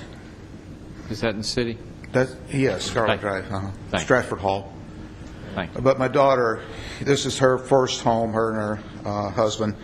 And when she purchased the property out there, what we could see was the tree line, and we didn't realize after the survey was taken that the stub or the stake or the marker was practically in the middle of the yard, and it really diminished the available property line that what they thought they had.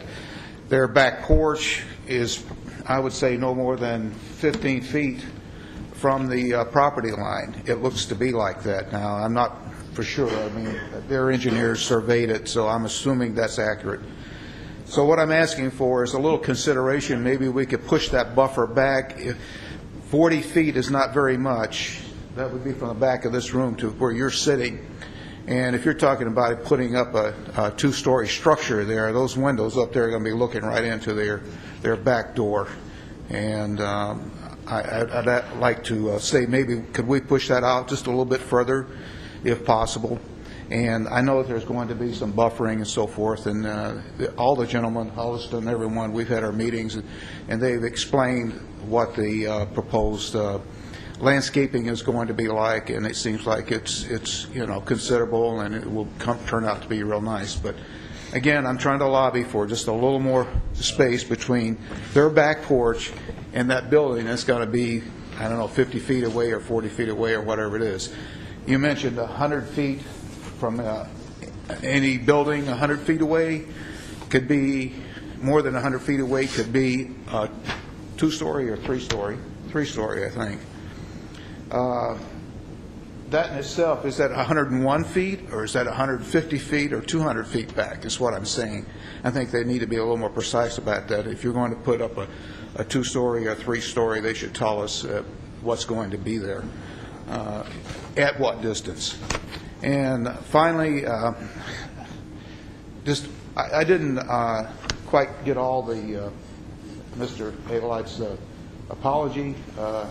I've known this gentleman quite some number of years. He doesn't know me very much because we've had our encounters in the past, but he's been a professional and always a gentleman, and I didn't quite understand the apology, but he's always done his job and always made everything very presentable and understandable to us, and we appreciate his effort in this one too. Thank you very much. Thank you. Anyone else wishing to speak for or against?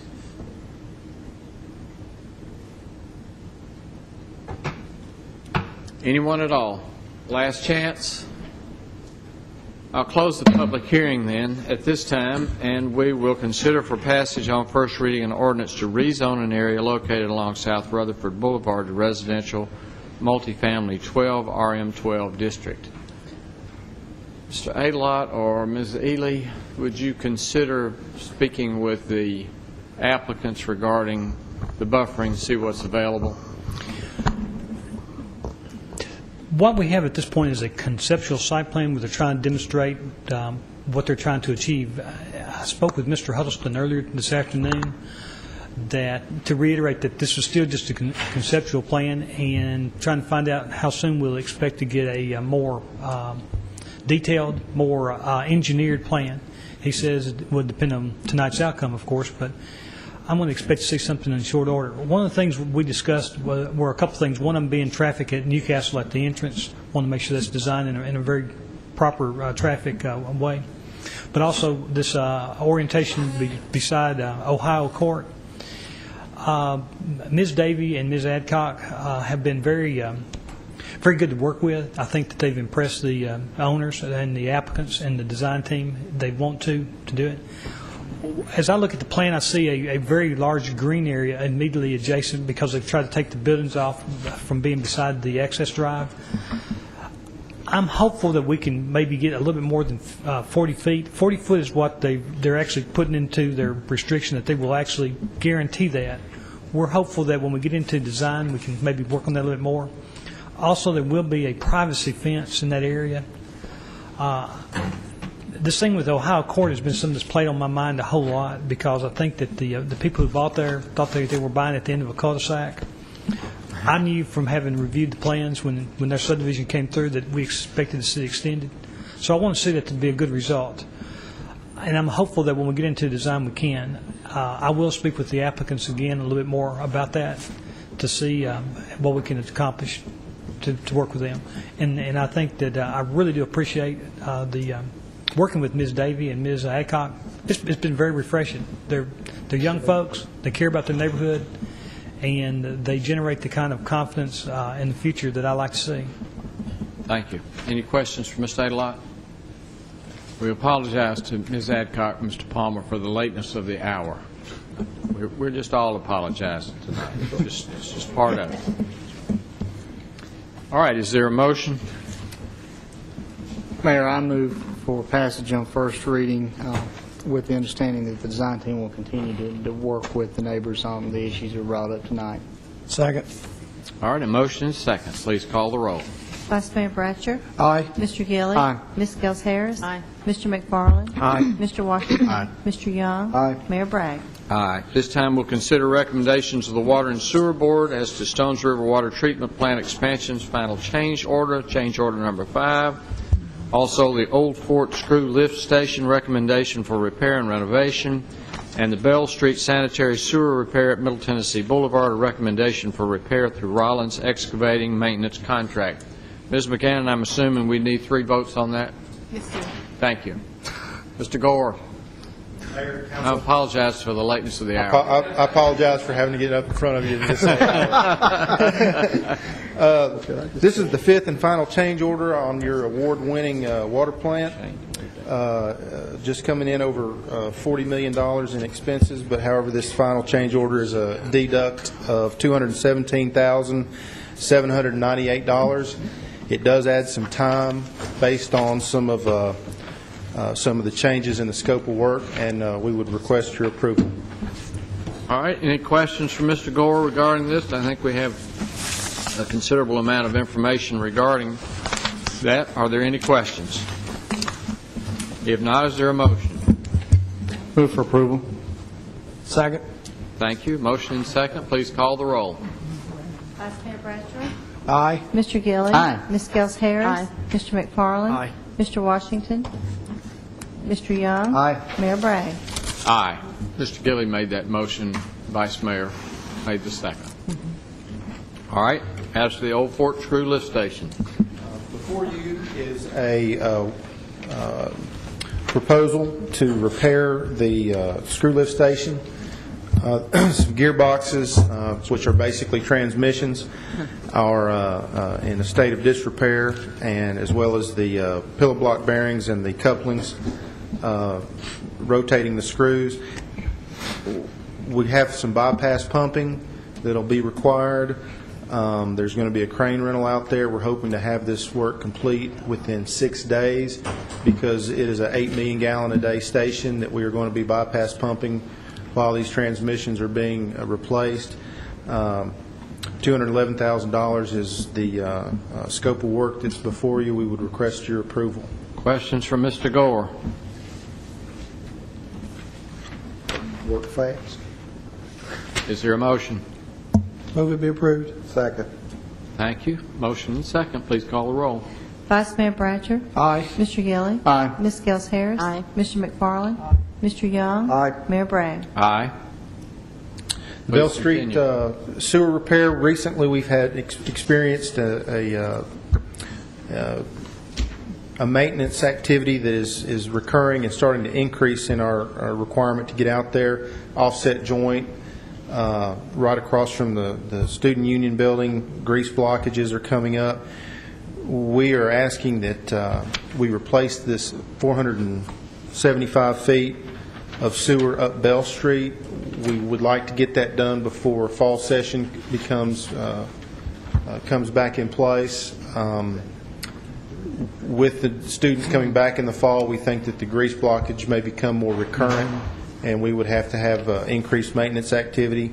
So to expedite that work, we've asked to run that through the Rollins annual maintenance contract in amount of $48,000, and we would request your approval for that work. I'm assuming this will mean that Bell Street will be closed for a period of time? Yes, sir. One lane open? Or? Yes, sir. One Hopefully. lane will be open? That's You hope. the expectation that I have. But the sewer line's right in the middle of the street. Well, I think it's over in one lane, but it is deep, so there will be, it goes from 16 feet deep to 9 feet deep, so it may require closure of Bell Street, but we do expect to keep one lane open on Middle Tennessee Boulevard. Your car's not that wide. Construction time? This was part of this was actually part of the design for the Middle Tennessee widening, with this offset joint with the grease accumulating more recurrent now. We feel like it's necessary because our maintenance activity requires the jet truck to sit out in the intersection of Middle Tennessee Boulevard and Bell Street, and it's having to do that a couple of times a week. With the students coming back in the fall, we're worried we may have to be out there every day. I understand. What's the construction period you anticipate? Before MTSU starts fall semester. Good. Is there a motion? So moved. Second. Please call the roll. Vice Mayor Bratcher. Aye. Mr. Gilly. Aye. Ms. Gels Harris. Aye. Mr. McFarland. Mr. Young. Aye. Mayor Bragg. Aye. Thank you, Mr. Gore. Thank you, Mayor. Council. Consider recommendations of the city engineer and the assistant city attorney with regards to appraisals and property acquisition for Stones River Greenway Phase 4.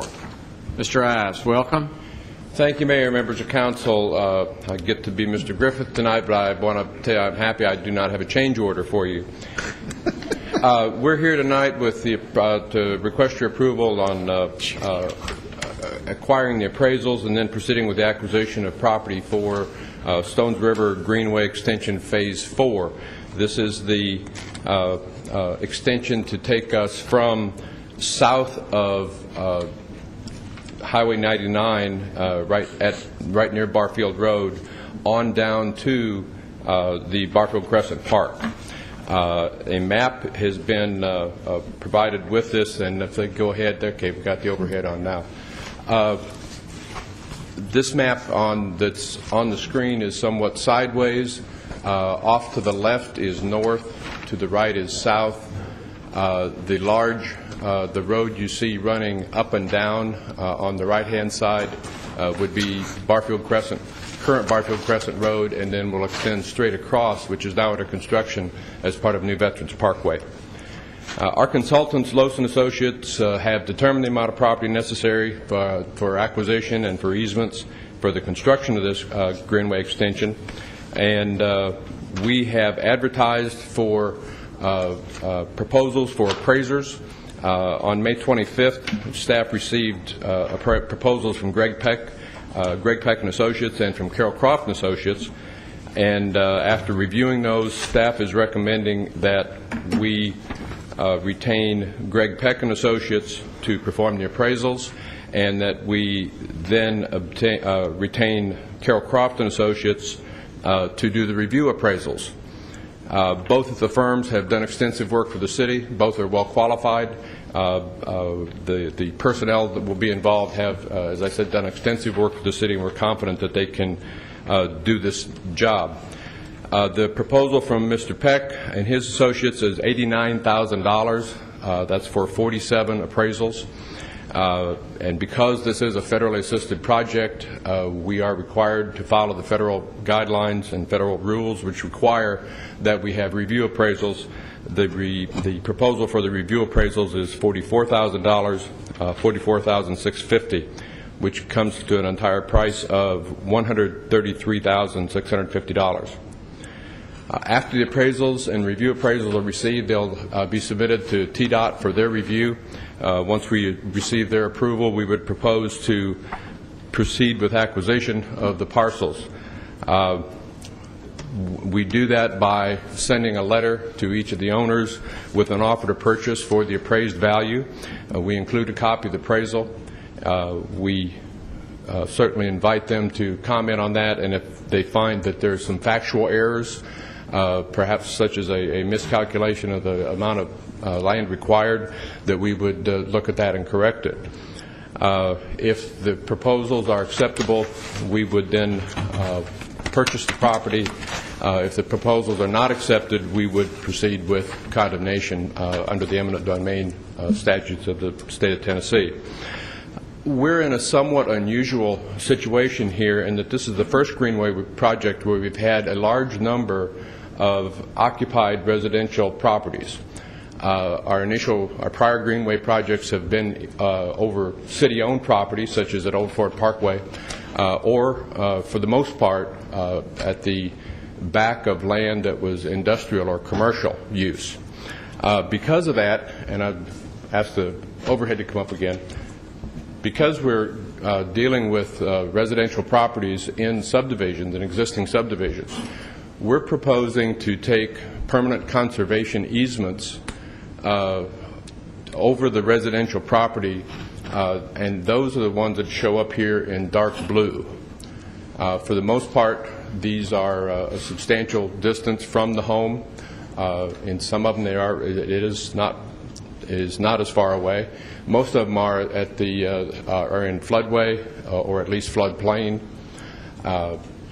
And so again, the property that's shown in dark blue, we're proposing to acquire a permanent conservation easement rather than buying the property in fee simple.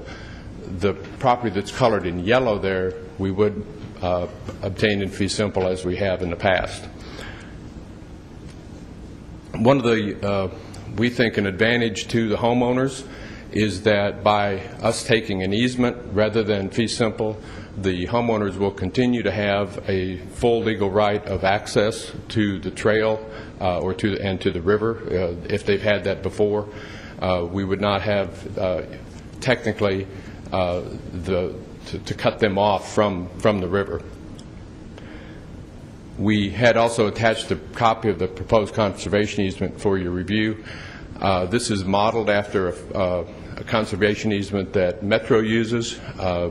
We're advised that Metro uses conservation easements exclusively. They don't buy any property fee simple for their trail system. And I have spoken with attorneys at Metro legal staff, and they've advised that they've had no problems with that. They've had good success in terms of their operation, repair, maintenance, whatever they have to do, that the conservation easement works fine for them.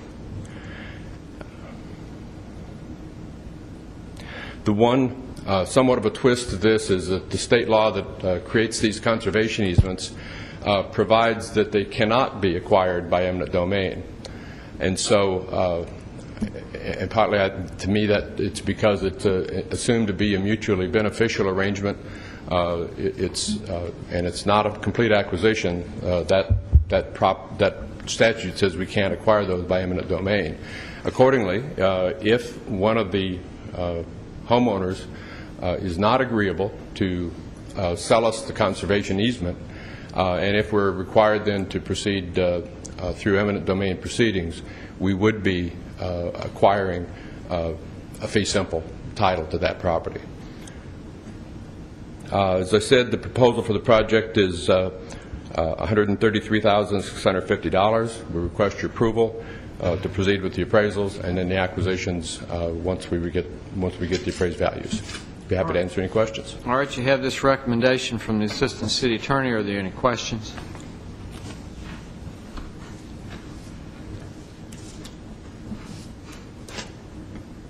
Is there a motion? Move for approval. Second. Thank you. Please call the roll. Vice Mayor Bratcher. Aye. Mr. Gilly. Aye. Ms. Gels Harris. Aye. Mr. McFarland. Aye. Mr. Young. Aye. Mayor Bragg. Aye. Thank you, Mr. Ives. At this time, we'll consider proposed revisions to the employee handbook. Ms. McGannon. Mayor Bragg, members of the council, these 9 sections of the employee handbook deal primarily with changes to your policies and practices as a result of the change in employee benefit providers that you've already received reports on. We had to create a new one for the voluntary life insurance benefit, for example. Other changes had to be made to update language to comply with, or at least match, the new contract provisions. The travel expense policy was not impacted by the benefit change, but seeks to clarify a question about what is covered by the per diem and what is based on actual expense, particularly as regards tips. These have been reviewed with the HR staff, and I recommend them to you. All right. Any questions regarding these changes to the employee handbook? Move for approval. Second. All right. You have a motion and a second. Please call the roll. Vice Mayor Bratcher. Aye. Mr. Gilly. Aye. Ms. Gels Harris. Aye. Mr. McFarland. Aye. Mr. Young. Aye. Mayor Bragg. Aye.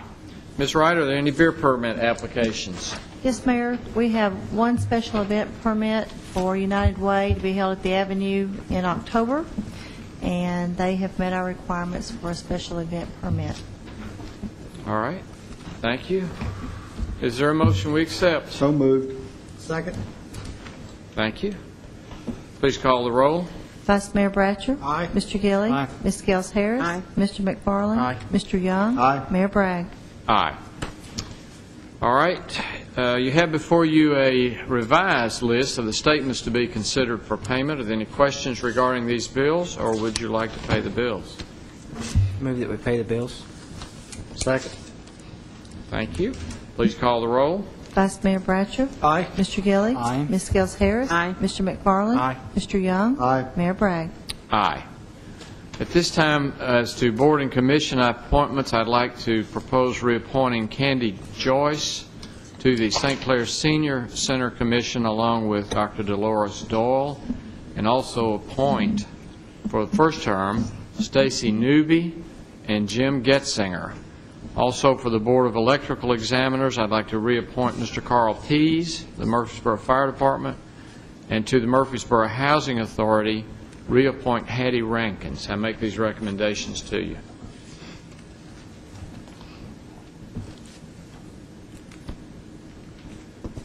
Mr. McFarland is up to no good tonight. I understand you have a young family. Wouldn't you like to get back home to your young family? Move for approval. Second. Thank you. Motion second. Please call the roll. Vice Mayor Bratcher. Aye. Mr. Gilly. Aye. Ms. Gels Harris. Aye. Mr. McFarland. Aye. Mr. Young. Aye. Mayor Bragg. Aye. Any other business from staff or from the council to come before the council? Let me mention something briefly.